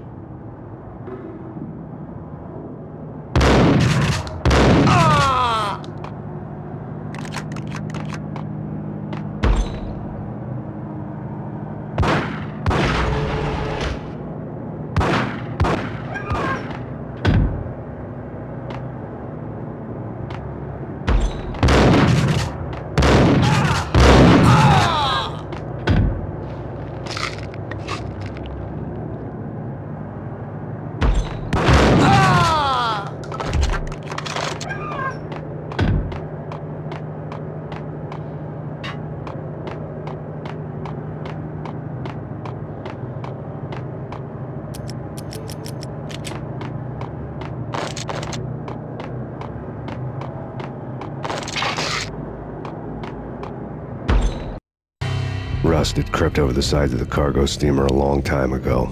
Boris Dime would be on board. I'd have to smoke half of his crew to even get near the gangplank. The guns were probably being kept in the hold, buried amidst the rats and oily water.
Angie, tell me, how much did Dime cost you? I bet it was more than his name. Max Payne. Right the first time. You're dead, punk. You sure you're not confusing me with Boris here? But you are right, of course. Pretty soon we should get together and have a talk. You son of a... Pissing Punchinello off was a dangerous game, but when people get mad, they make mistakes. I should know. That's where I wanted Punchinello, mad enough to trip over his own feet, preferably into a grave.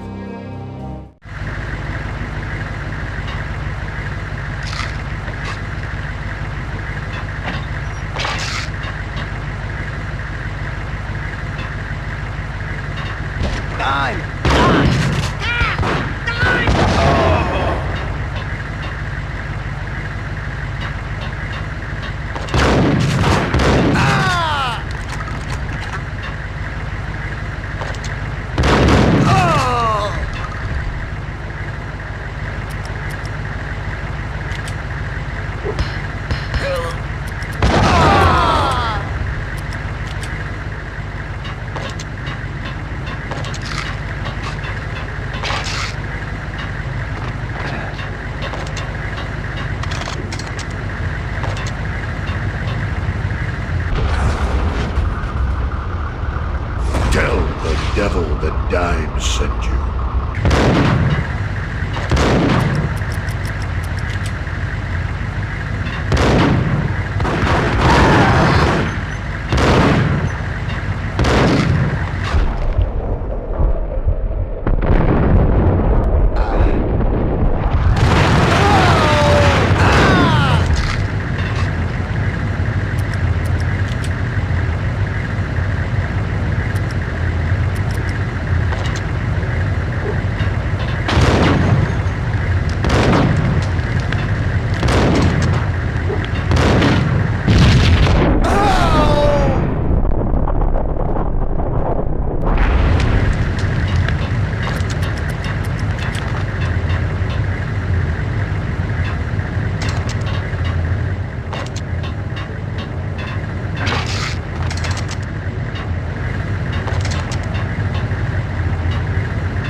Anybody who says different is calling me a liar.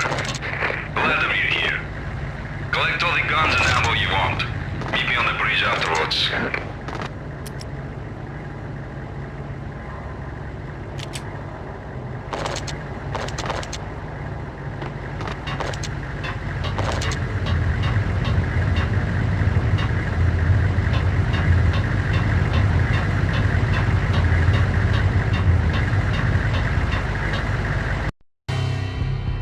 Did you get everything you need? Check. I owe you. Anything you need. This is my solo. When I'm through, Punchinello won't be anybody's problem anymore. Clear as vodka. But anytime you get between a rock and a hard place, just whistle. This could be the beginning of a beautiful friendship. You really get a bang out of this big-time gangster act, don't you? Even with all this firepower, I figured I couldn't get to Punchinello at his manor. I could only hope that he wouldn't pass a chance to hear me beg, to see he's won. This is Max Payne. I want to cut a deal. Payne, you're a dead man. That's what everybody keeps telling me. I got your ship and her cargo. I want to meet. No pain, no gain. Capiche? You know my restaurant? Yeah, I know it. 1 hour. Punchinello's restaurant had seen better days. Snow was falling like ashes from post-apocalyptic skies, but that was outside. Things would soon get hot in the Don's restaurant. I knew it was a long shot, Angelo Punchinello actually showing up, but there was no crime in hoping.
Burning to get me. The feeling was mutual. He was trying to put out my flames with gasoline.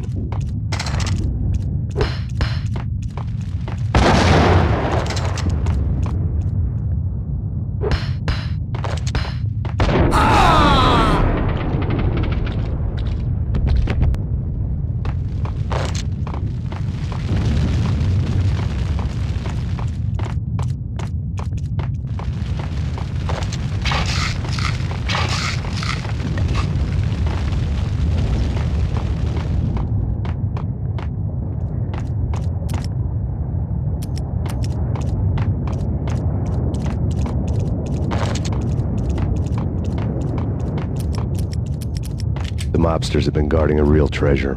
The way out of this disco inferno.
Vlad had seen my smoke signals.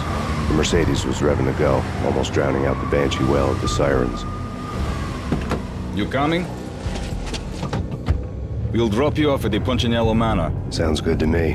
When this is over, look me up. I could use a professional like you. I'll keep that in mind.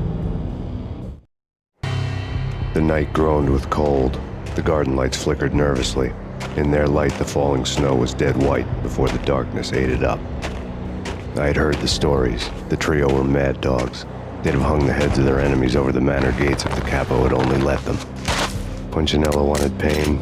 He'd see the pain. The trick in my situation was that there was no trick, no matter what the movies tell you. No rules, no secret mantra, no roadmap. It wasn't about how smart or how good you were. It was chaos and luck, and anyone who thought different was a fool. All you could do was to hang on madly, as long and as hard as you could. Someone had graciously left the back door open for me and killed the guards. My money was on Mona. I knew the trio would be standing between me and Punchinello. I had read their rap sheets, thick as phone books. No one would be walking out of here alive. The numbing cold of the broken night had followed me in. Upstairs, the trio tangoed down the manor halls to the silent rhythm of their murderous hearts, the blood of their victims rust on their lips. Vince Mugnano, Pilot Providence, a.k.a. Big Brother, and Joe Deadpan Salem. The pistol was a frozen lump in my hand, piercing the skin, gnawing me to the bone.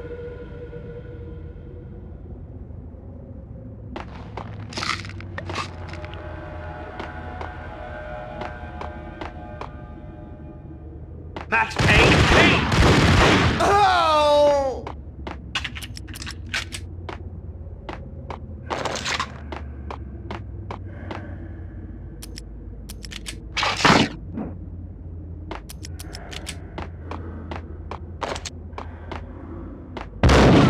It's Payne!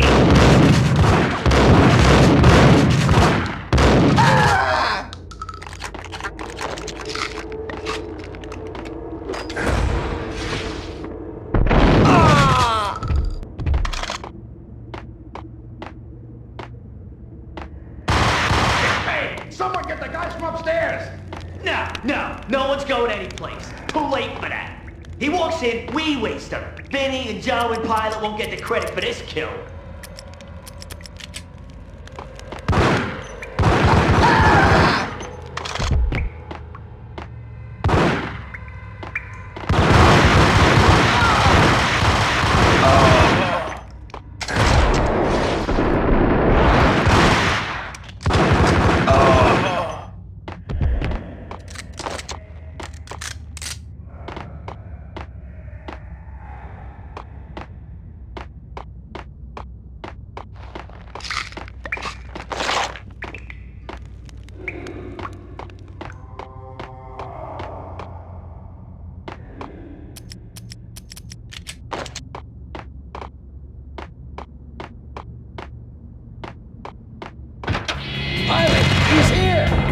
It didn't take me long to run into the trio.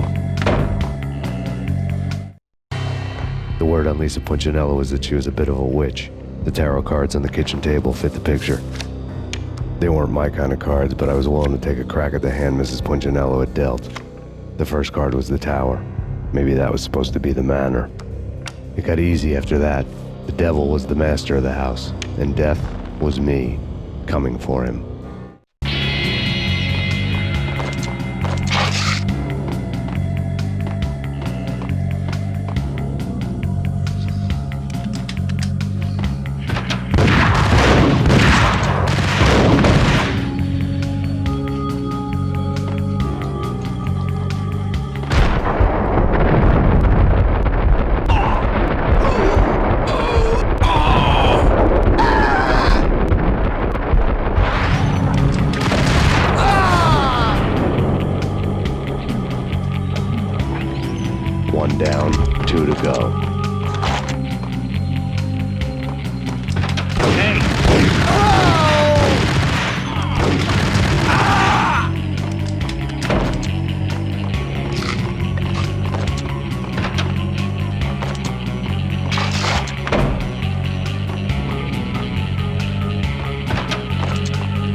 care of him.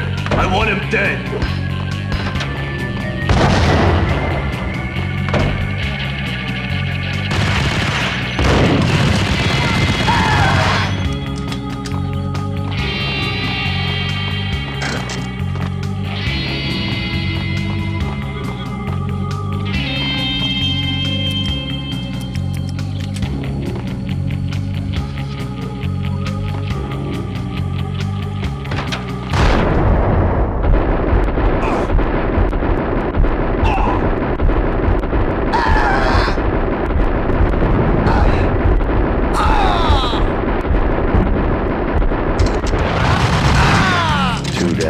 One to go.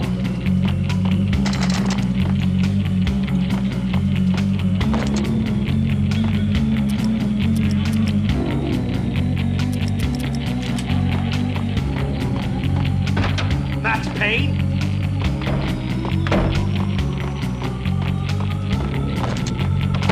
No stopping him! This will stop anything. They coming.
It was too late for her.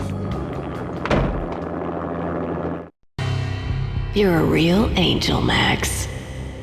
I couldn't tell whether it was Mona or her sister. The body was a mess. The sick bastard had really gotten a kick out of it. Seeing her lying there got me thinking about another woman's body on another bed. Got me thinking about a fallen cradle.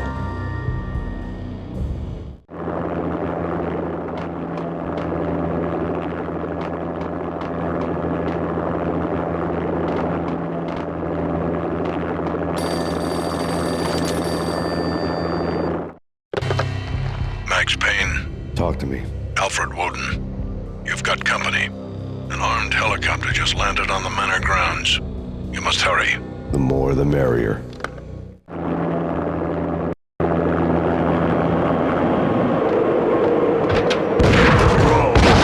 Vince Mugnano.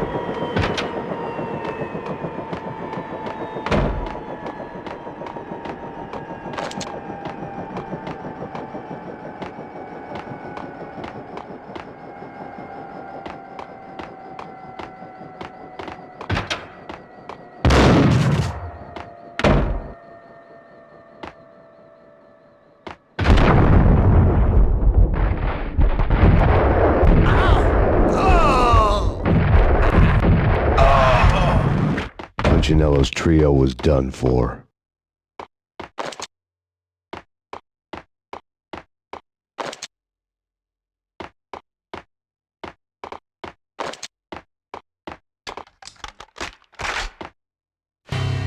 Outside my door.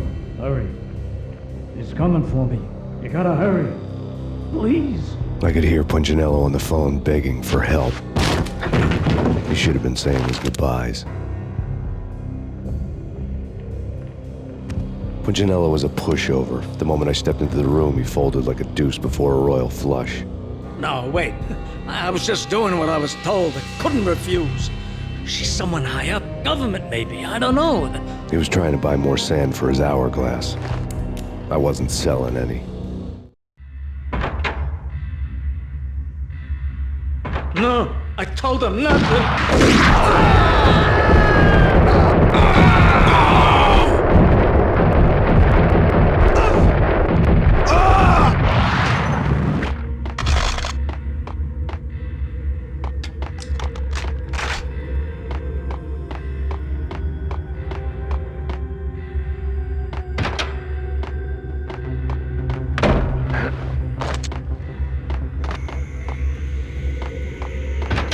Drop it. Don't move. Game over, Max Payne. I could tell when I was outgunned. It was time to take another beating. The mystery witch was a real barracuda. Trouble on dagger heels, a smoking assault rifle in her hand, and an army of killer suits behind her. How sweet. I get to kill two birds with one stone. Sooner or later, it was going to catch up with you. Mr. Payne, it's time to show you the benefits of my brew. Be a good boy now. You'd find that Lady Luck was really a hooker. You were fresh out of cash.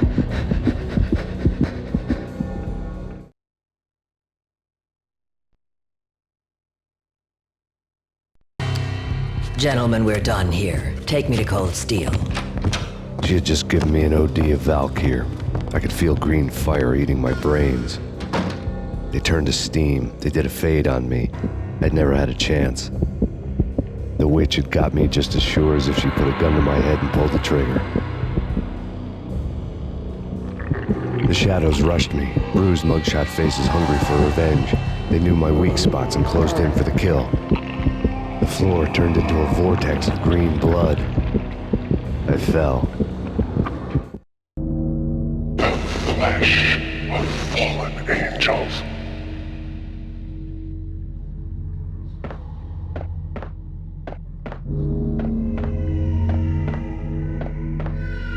Who's there? Max? Max, is that you? Max? Where are you, Max? Please. No, please, Max, no, I'm sorry. Please don't, Max, no. No, please, God, no.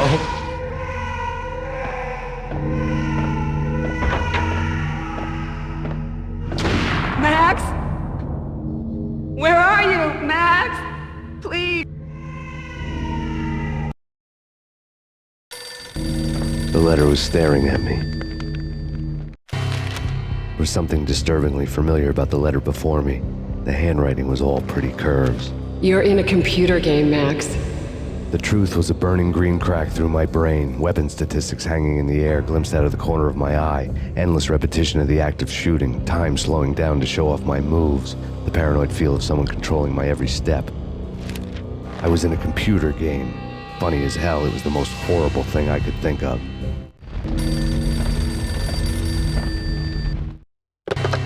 Don't lose it. It's Valkyr. The drug. Snap out of it. Try to remember. It was a bad line in a prank call, someone spouting insane babble. I couldn't make sense of it. But I had an overwhelming sense of déjà vu, and the caller's voice sounded oddly familiar.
Max, something happened at the office today. A strange memo. Something about Vikings. Honey, I gotta run. You can tell me all about it this evening. Have a nice day, darling. The bullet holes were rubies on her chest, blood glowing on her ivory skin. She was so beautiful. The killer was smiling. The flesh of fallen angels. Slowly, the green nightmare faded, leaving dark stains on my soul that would never come off. I felt like flatlining. I was all shook up. I woke up in a cold sweat, sick and tired to the bone, lying in a puddle of my own puke. The hag had said take me to Cold Steel before it had all gone crazy. It was a clue, the only one I had. It took me forever to crawl back to my feet and hit the road, but when I did, I drove straight to Cold Steel Foundry outside the city. There was a whole lot of action around the place for a freezing winter night. Trucks coming and going, men running. I had the drop on the mystery witch. She thought I was dead. I was on her blind side. I was going in. The bad trip had put me in a crazy mood, adrenaline pumping through my aching veins. Staggering on the mill roof in ice and snow and wild wind, I was a ninja. My kung fu was strong. I wasn't kidding anybody. At best, I was Superman on kryptonite about to fall through a skylight, down to where it was all going down. A half-abandoned industrial area in the middle of nowhere. The factory was a perfect front for any number of illegal activities.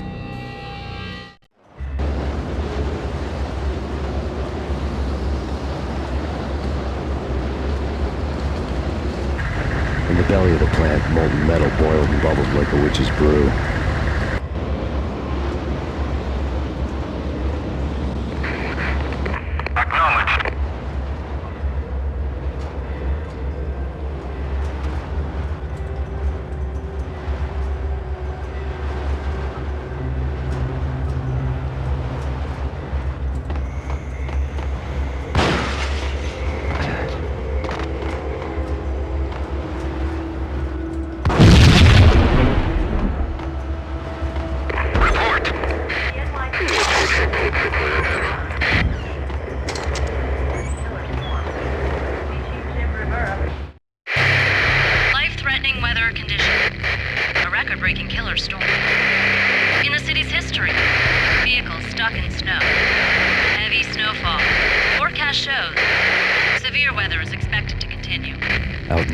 Snow fell like confetti over the Devil's Parade. The storm was anything but over.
Move, move, move!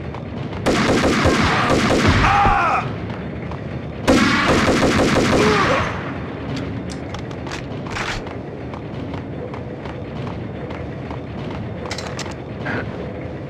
In pursuit of the intruder.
Can you believe it? I bet they sleep with their rifles. Red gun. Search and destroy.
On the table told the mercenaries were running a tight operation, paperwork and all.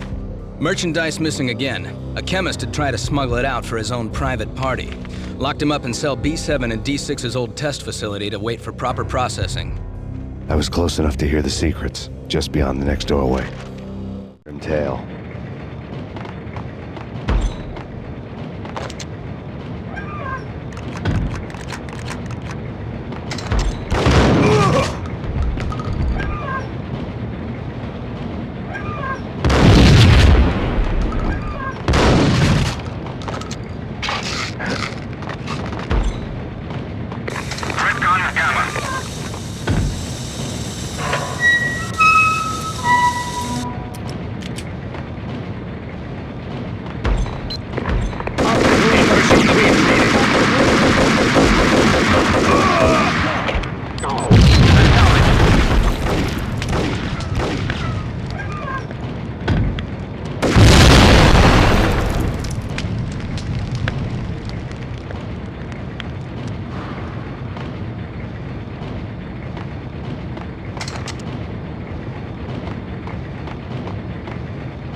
showed me the way.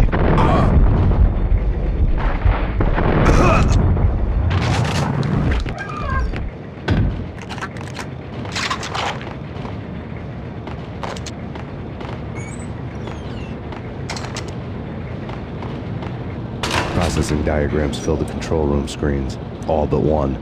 An elevator titled D6 on one of the screens. Somewhere onwards, has rows of ovens in the core of the plant.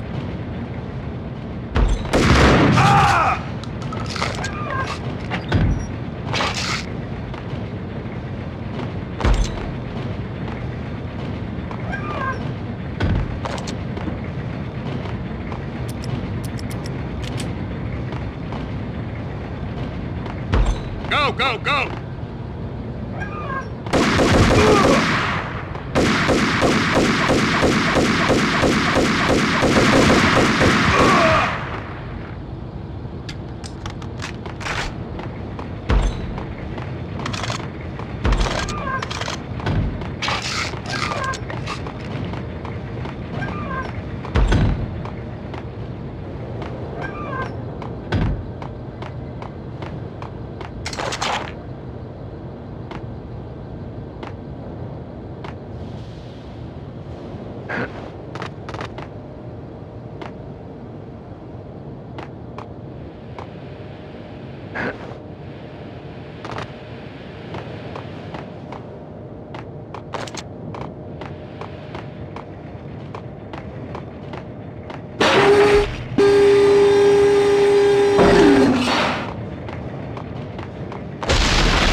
Acknowledged. Target controls destroyed. Repeat, oven controls have been destroyed. Obstacle in place.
I had taken on the role of the mythic detective, Bogart as Marlowe, or as Sam Spade going after the Maltese Falcon to unravel all the mysteries. Following a path of clues to that final revelation, even if it would take me down to the cold, cavernous depths of a grave. You can't do this! My men are still inside! Do you have any idea why this is called Operation Dead Eyes?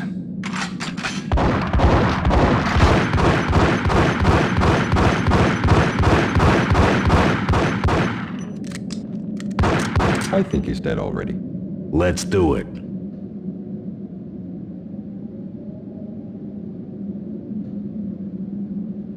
Attention all personnel. The self-destruction sequence has been initiated.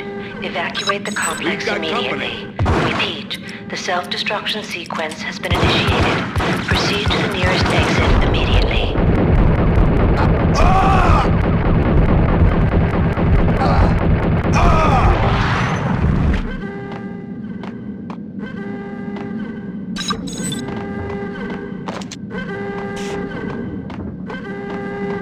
I had seen the logo on the floor before. There was an old army bunker under the steel mill. I knew the military plaque on the floor. I had seen 1,000 variations of the insignia on crumbling brick walls everywhere in the city. The sword replaced by a syringe. Project Valhalla, V for Valkyr, V for Valhalla. All of a sudden it read like a crackpot conspiracy theory. Attention all personnel. The self-destruction sequence has been initiated. Proceed to the nearest exit immediately. Abort! Abort! Search and destroy!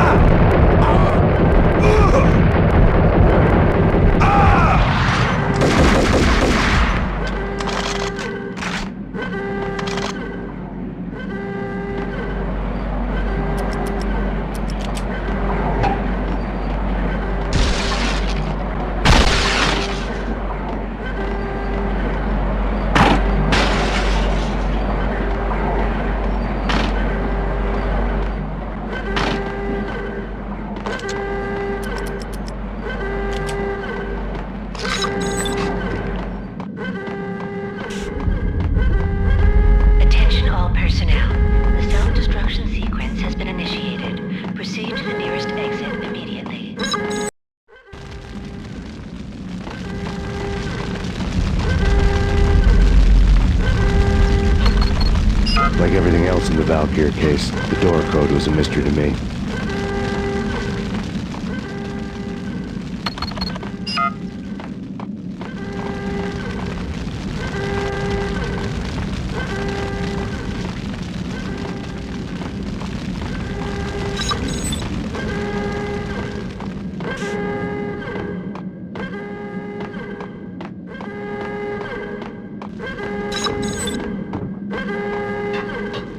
The chemist had been using the workstation when he died.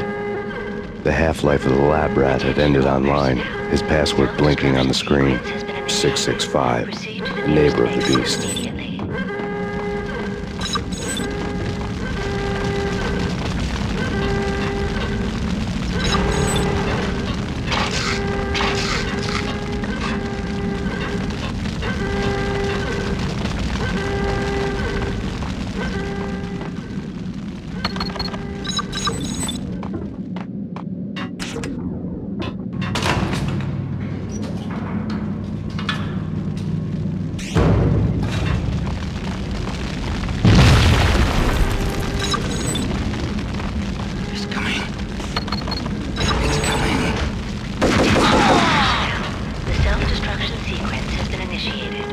Proceed to the nearest exit immediately.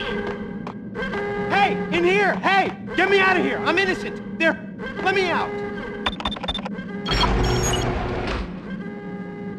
Thanks! I thought I was gonna die in there for sure. I need you to get me through the decontamination chamber airlock. You're crazy! No way! The place is blowing up, for Christ's sakes! Either that or back to the cell. Your choice. Okay, I'll do it. I'll do it.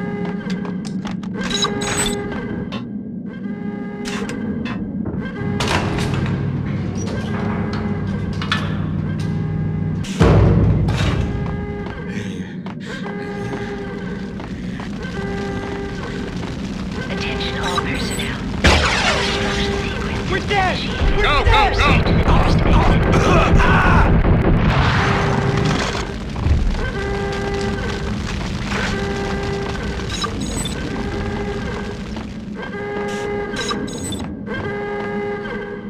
Get in!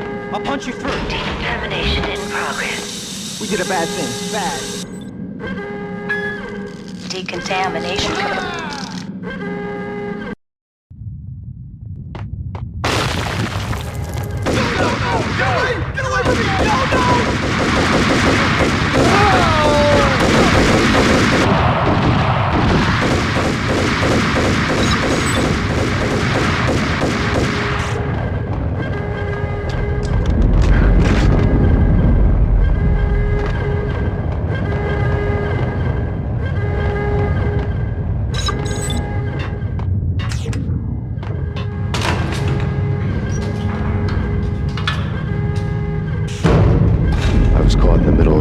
That was the Valkyr case.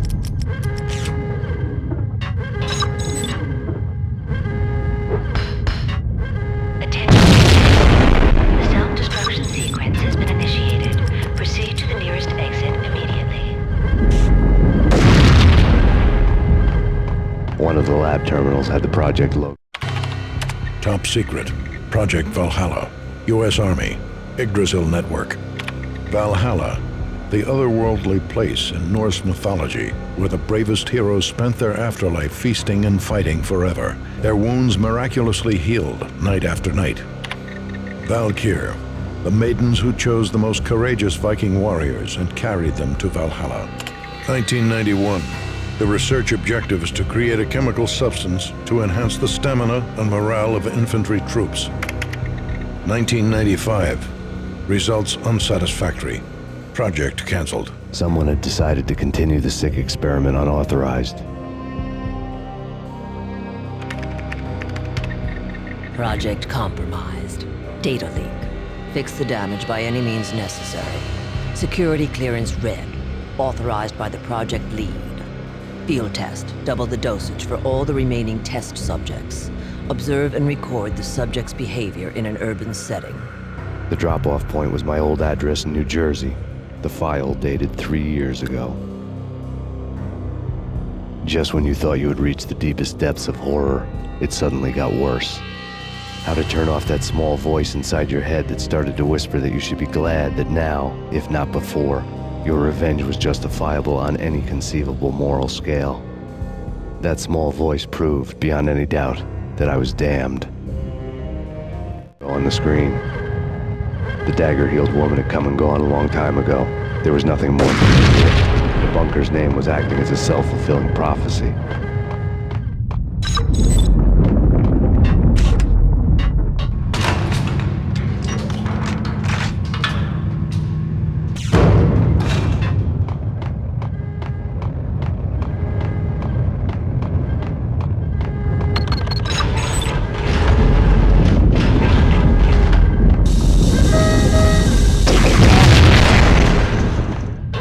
Self-destruction imminent.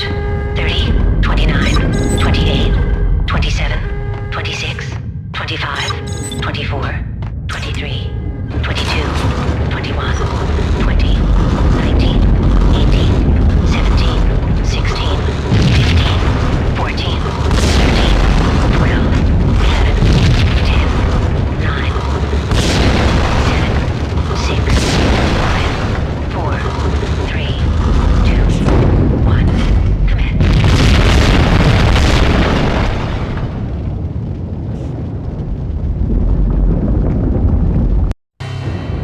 piece together a jigsaw, and the final picture is you finishing that same puzzle. A mad, green-eyed killer standing behind you. An urban legend come true. The Project Valhalla test subjects had been the mad junkies who had murdered my loved ones. The rest was simple body count math. It all pointed to her. Ms. Valkyr. The factory went up in a fiery inferno behind me. All my leads were dead, turned to smoke and dust. I had lost my way. I hadn't slept in a million years.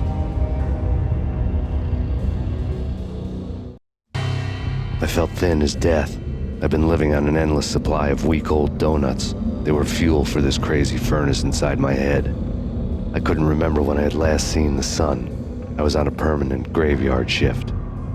When the darkness fell, New York City became something else, any old Sinatra song notwithstanding. Bad things happened in the night, on the streets of that other city, Noir York City. I was in an all-night diner, downing cup after cup of coffee that tasted like engine oil, when a new message from BB got me back on the killer track. What the hell happened at Roscoe Street? Maxie, I'm going out on a limb here. We need to talk this through, come up with a plan. 2:30 a.m., the Choir Communications Garage. The more I thought about Alex's murder and the frame-up, the more it felt like an inside job. I should have seen it coming. BB had sold me out, and now he wanted to finish what he'd started. The garage was dead. BB showed up in his tailor-made suit, gold watch, and cufflinks to match, all way beyond a cop's pay. Maxie. Oozing suave charm, he was guilty as hell. What the hell does BB stand for anyway? Backstabbing bastard? Come on, don't be like that. Have a cigar. I don't smoke. Maxie, you have no idea how big this is. It's huge. You have no idea. I think I do. You're a bribe-taking bent cop who sold out his partner. Those mobsters in the subway were a dead giveaway. Hard to miss. Bet it was exactly like this with Alex. Up close and personal. You can't win this one, Max. No, but I can make damn sure none of you do either. BB turned out to be another cardboard cutout bad guy.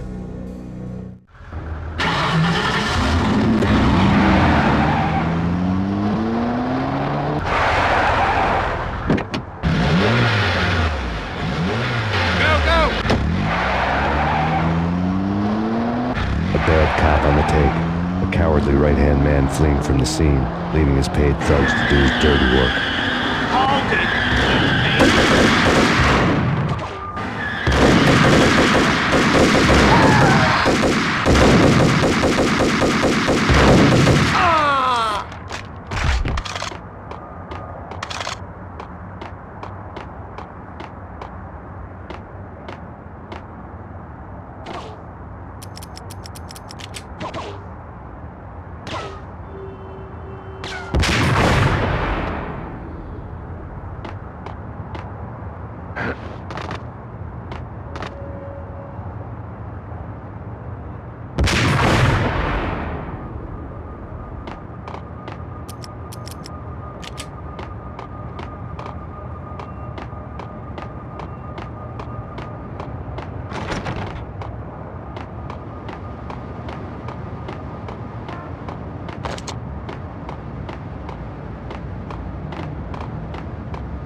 Punchinello Manor in Westchester.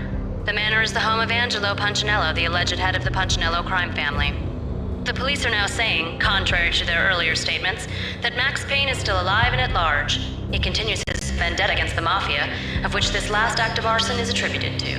I had no recollection of setting any fires, but I did remember the flames.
payphone started to ring.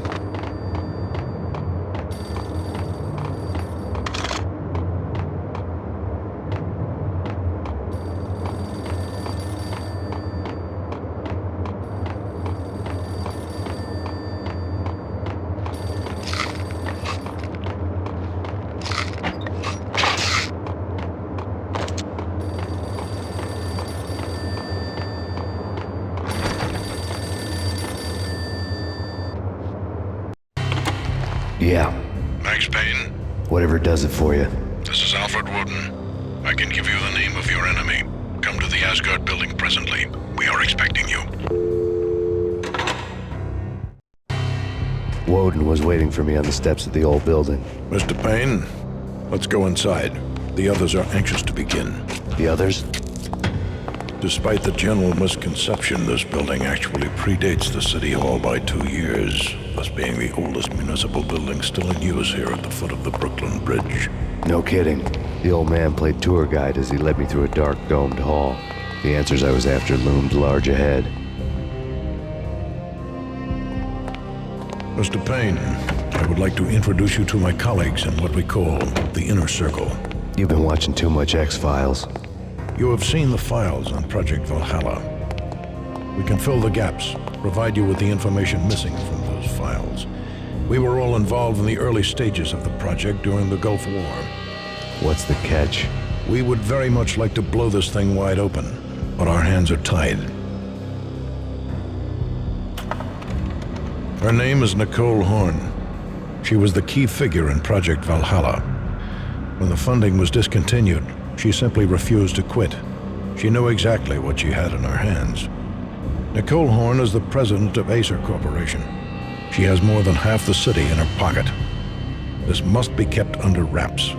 If you try to go public with this, we will deny any knowledge. We need you to take her out. Afterwards, we can protect you. Make all the charges go away. That was the cue for the killer suits to kick in the doors and swarm inside. It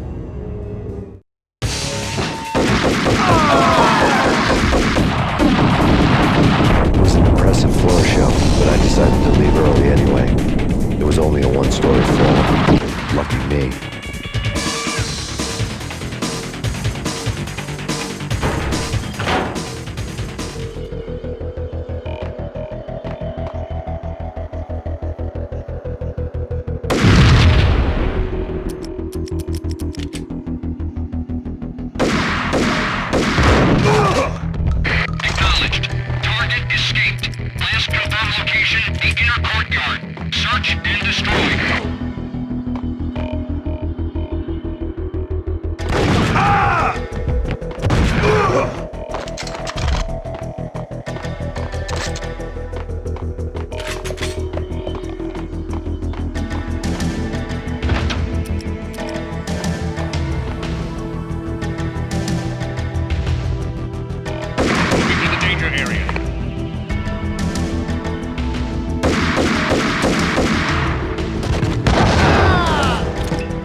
One of the monitors showed what was left of the Inner Circle. On screen, the so-called corpse of Alfred Woden stood up, miraculously waking from his dirt nap, looking smug among his dead pals. In the land of the blind, the one-eyed man is king. I didn't know how he'd pulled it off, but it was a pretty slick way to get out of all his promises. Most of what he had said fit too well to be a load of crap. I'm going in.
is your answer to those saying that he's actually providing a service long overdue to the city? This crusade nonsense has gone too far. He's out of control. It must stop. He will be stopped.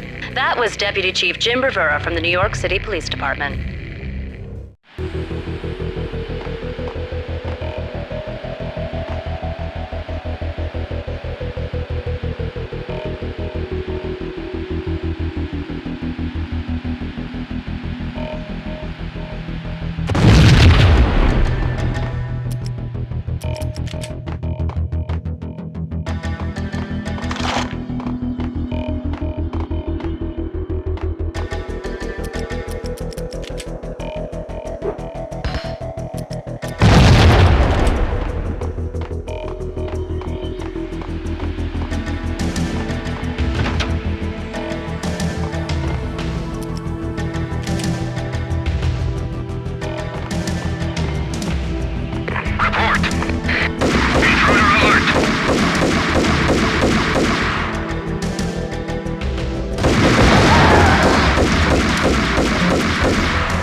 Videotape lay on the desk.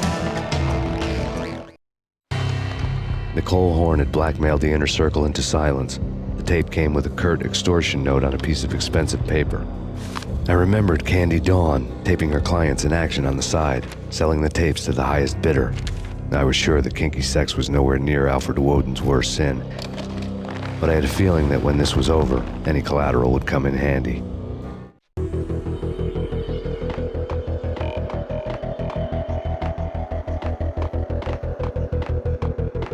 Woden had left me a present.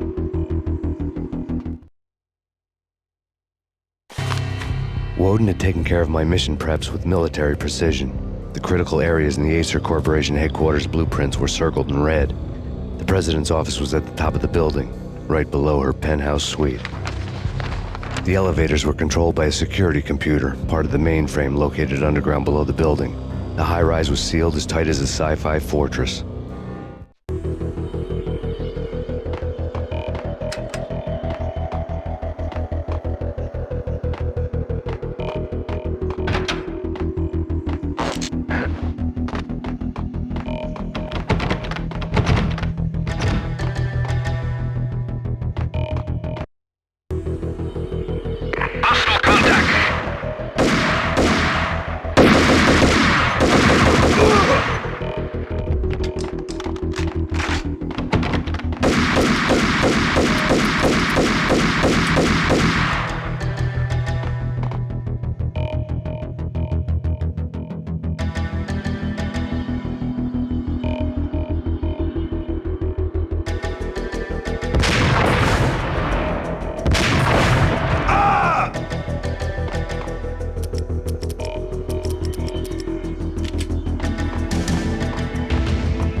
to the danger area.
The best movie ending ever? Gotta be Butch Cassidy and the Sundance Kid. A hero's end, going out with guns blazing. Damn!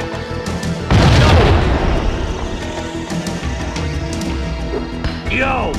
Hey! Yo!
I had dreamed of revenge. Those dreams were always nightmares, of coming close and then failing. Now I was close. I had a name to guide me, Nicole Horn. I had nothing to lose.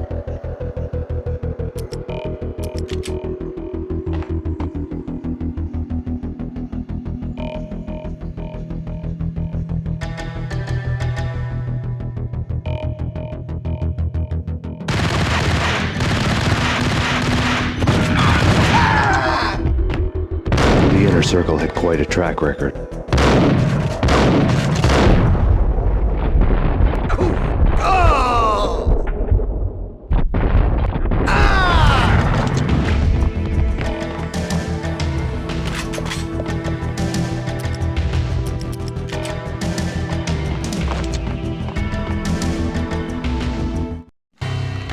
Project Valhalla had not been the only thing the Inner Circle had been involved in. There were rows of cabinets full of files. The Serpentine Secret Society went back a long way, always pulling strings from the shadows. I couldn't say I was sorry. Woden's move in some Byzantine power game had cut the Circle's membership roster to 1. The old man wanted me on cleanup duty. It was my mess, too.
CIA, FBI, you've seen one, you've seen them all. Sure, good for a practice run. But this, working for her, oh, this is the real thing. The money's astronomical. And best of all, you get to kill any scumbag who gets in your way. License to kill. Like James Bond.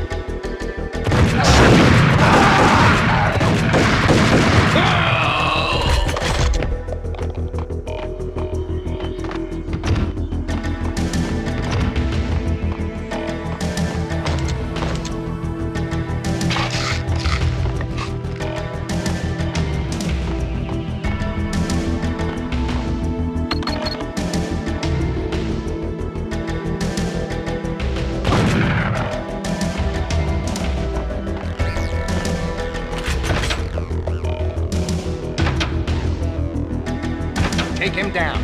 Shoot to kill. Let's finish this.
Mine wasn't the most original approach to the problem. It wasn't as if it hadn't all been done before. An eye for an eye, the first principle of revenge. Old as dirt, still going strong. The cardinal rule in going after someone with an intention to kill was not to make it personal, which it almost always ended up being anyway. It did with me. I took my time, cruising around the city in the snow. There was no hurry. I knew what I had to do now. I took my time, thinking about it, building up the rage. When I was ready, I parked the stolen wheels at the front entrance of the Acer Corporation headquarters. Got out, got in, got cracking. I had a bullet with Nicole Horn's name on it. I had 10,000 bullets with the hag's name on them. She had ultra-high-tech security systems, enough mercenaries and weaponry to start World War III. There was no fear. New York disappeared behind a veil of snow. I had crossed the threshold. This was her domain, sleek and sexy and soulless, all glass and steel. A place of color-coded security key cards, metal detectors, and surveillance systems.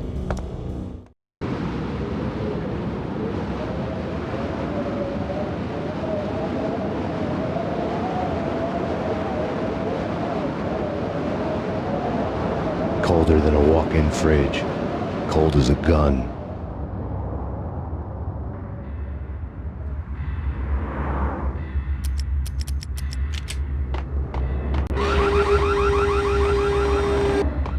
Gun him down!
Mona.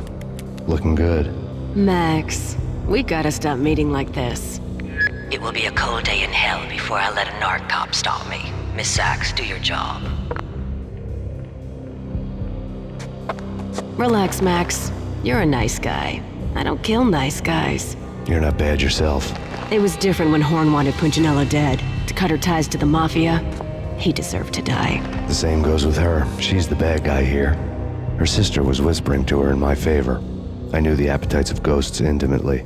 They hungered for revenge. No! A gunshot boomed and she fell down in slow motion. She was a nice girl, not really a stone-cold killer. And now she was stone-cold dead. Like religious fanatics or loyal samurai, Horn's private army was coming at me. Target located. Back up.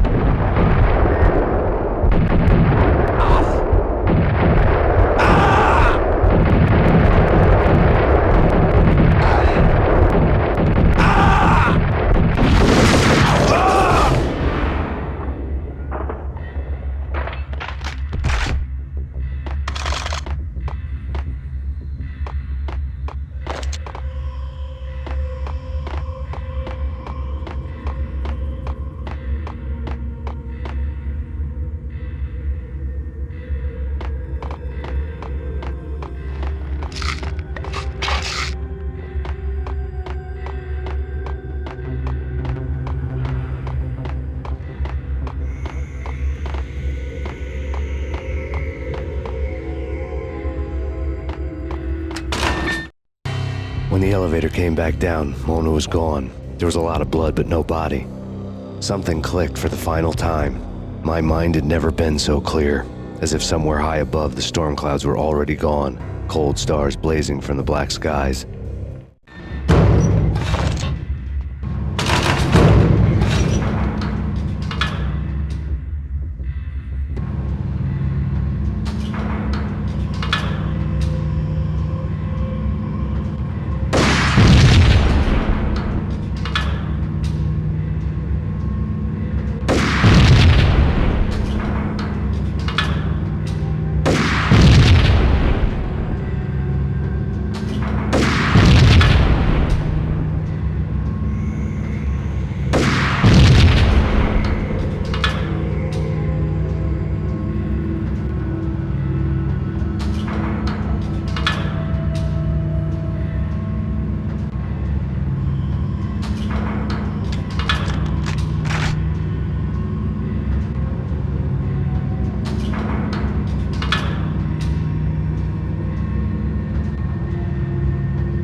You know what I'm talking about. And all the... Yo!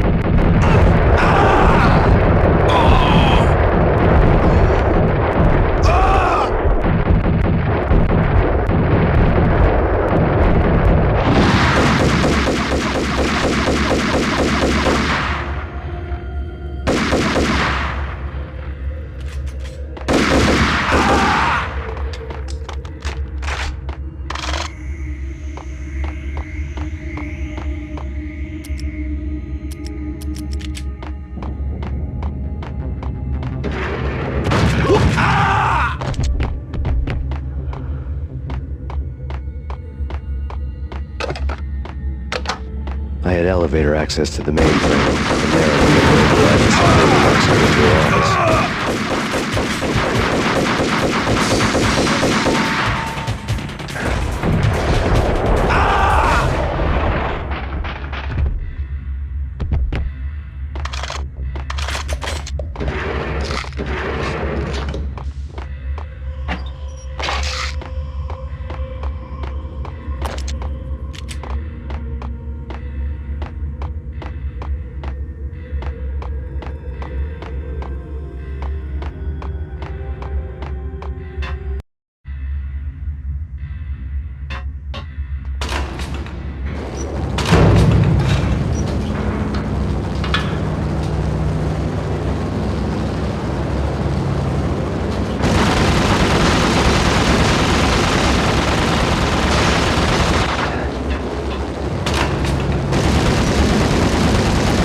chopper was Horn's pet guardian, inhuman and flawless. It was stalking me.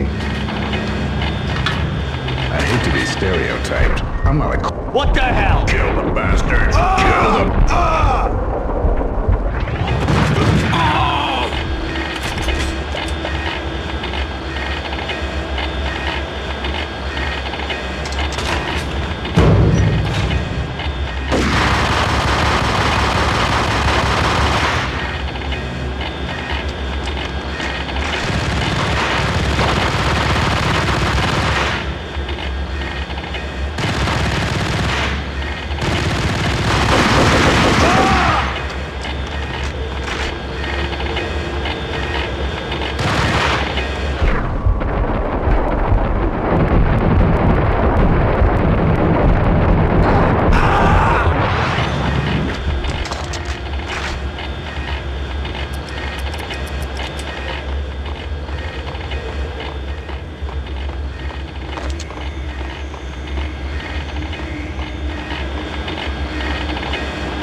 Locks were now offline.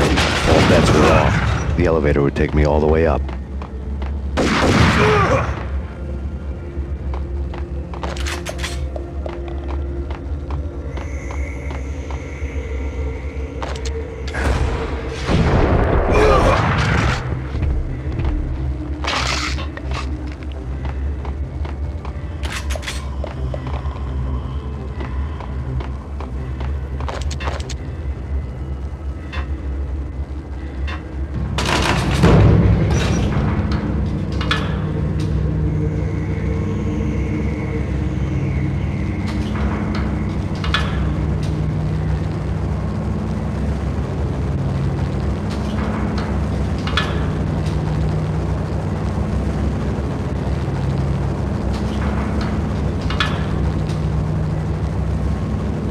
Seen from this height, the night seemed to stretch on to eternity.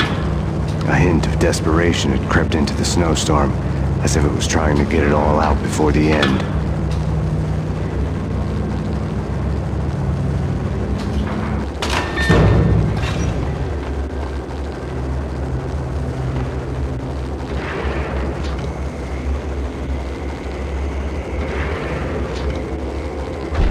I have it.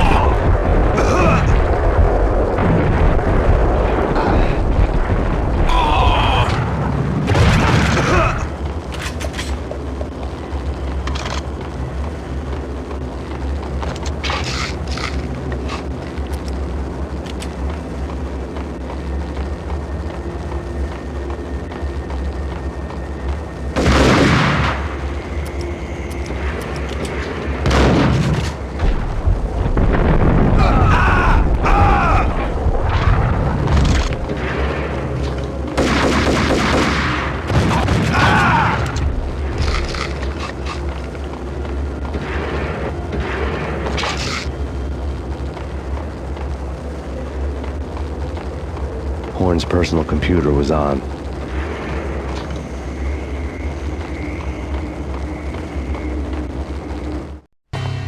Next to the printer was a neat stack of expensive paper. Hacking through Horn's computer would have unearthed files of criminal plans, strategies for world domination, spy helicopter reports, illegal wiretap recordings, internet porno, all of the above. Take your pick. I really didn't care anymore. I had seen too much of it already.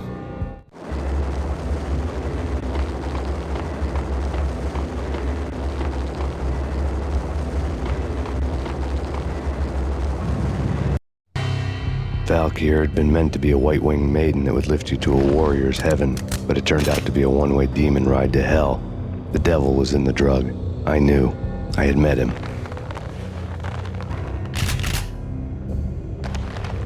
And now I was gonna kill her, the queen of the underworld who had tried to lift herself a bit closer to heaven with her drug money. No begging, no bribes. She knew better. Honor among killers. We who were about to die. Both of us knew how this would end, in pain and suffering. All this because your wife stuck her nose into things that were none of her business.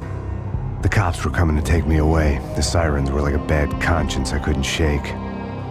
It's ridiculous you've made it this far. You won't be alive when they get here. Stop him!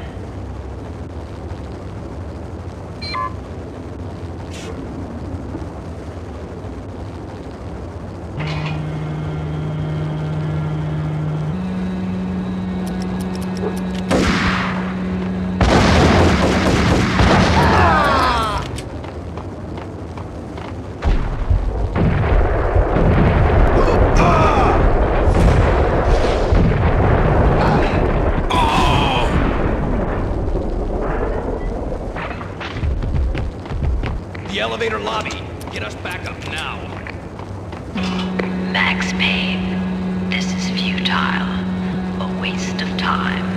The deaths of your wife and daughter were necessary. Inevitable. It is done. You cannot bring them back. Nothing you do will make it any better.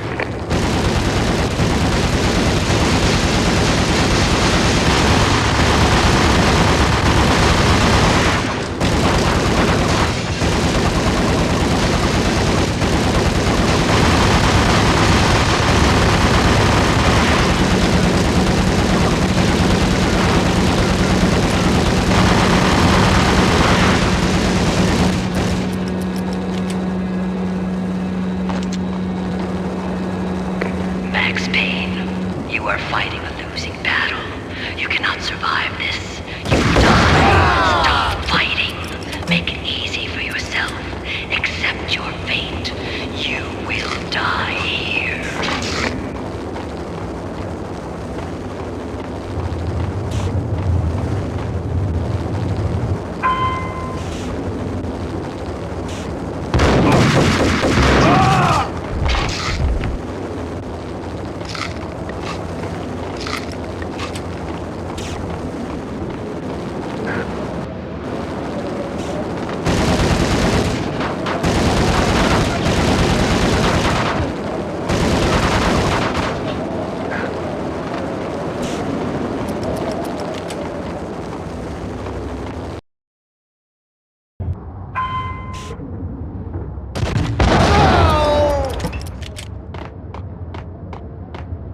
We have them in the North Lounge. Send us assistance.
Get in here!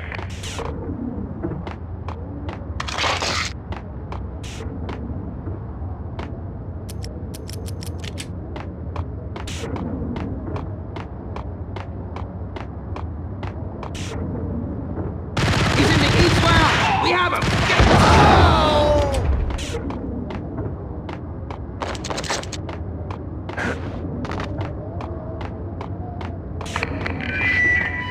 What do you mean he's unstoppable? Everywhere in town. You are better trained, better equipped. You outnumber him at least 20 to your job.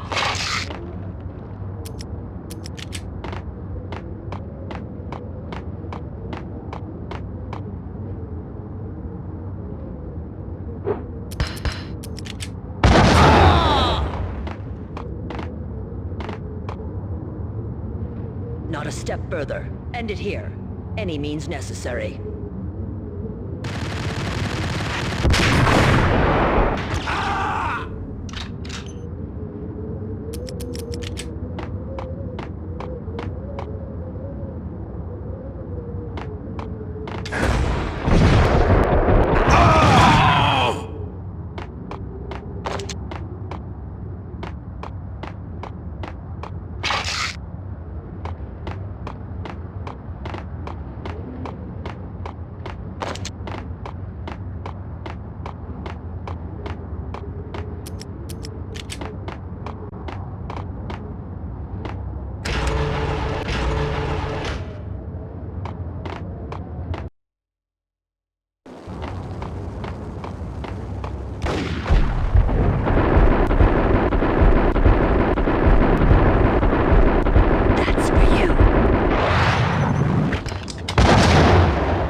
here as soon as the wind dies down. Don't like the look of that mast.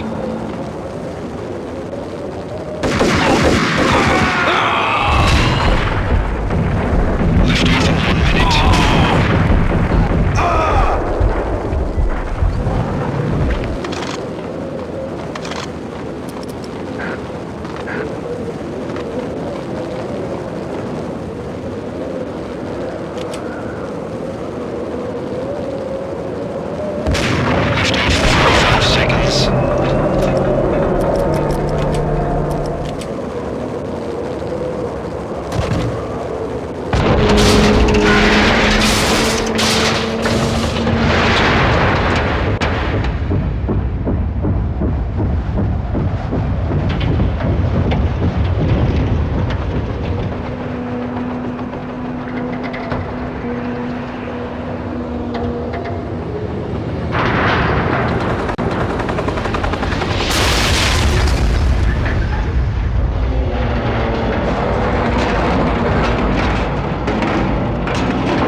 They were all dead. The final gunshot was an exclamation mark to everything that had led to this point. I released my finger from the trigger. And then it was all over. The storm seemed to lose its frenzy. The ragged clouds gave way to the stars above. Max Payne, this is Deputy Chief Jim Bravura from the NYPD. We've got the building surrounded. Throw down your weapons and lie down with your hands behind your head. A bit closer to heaven.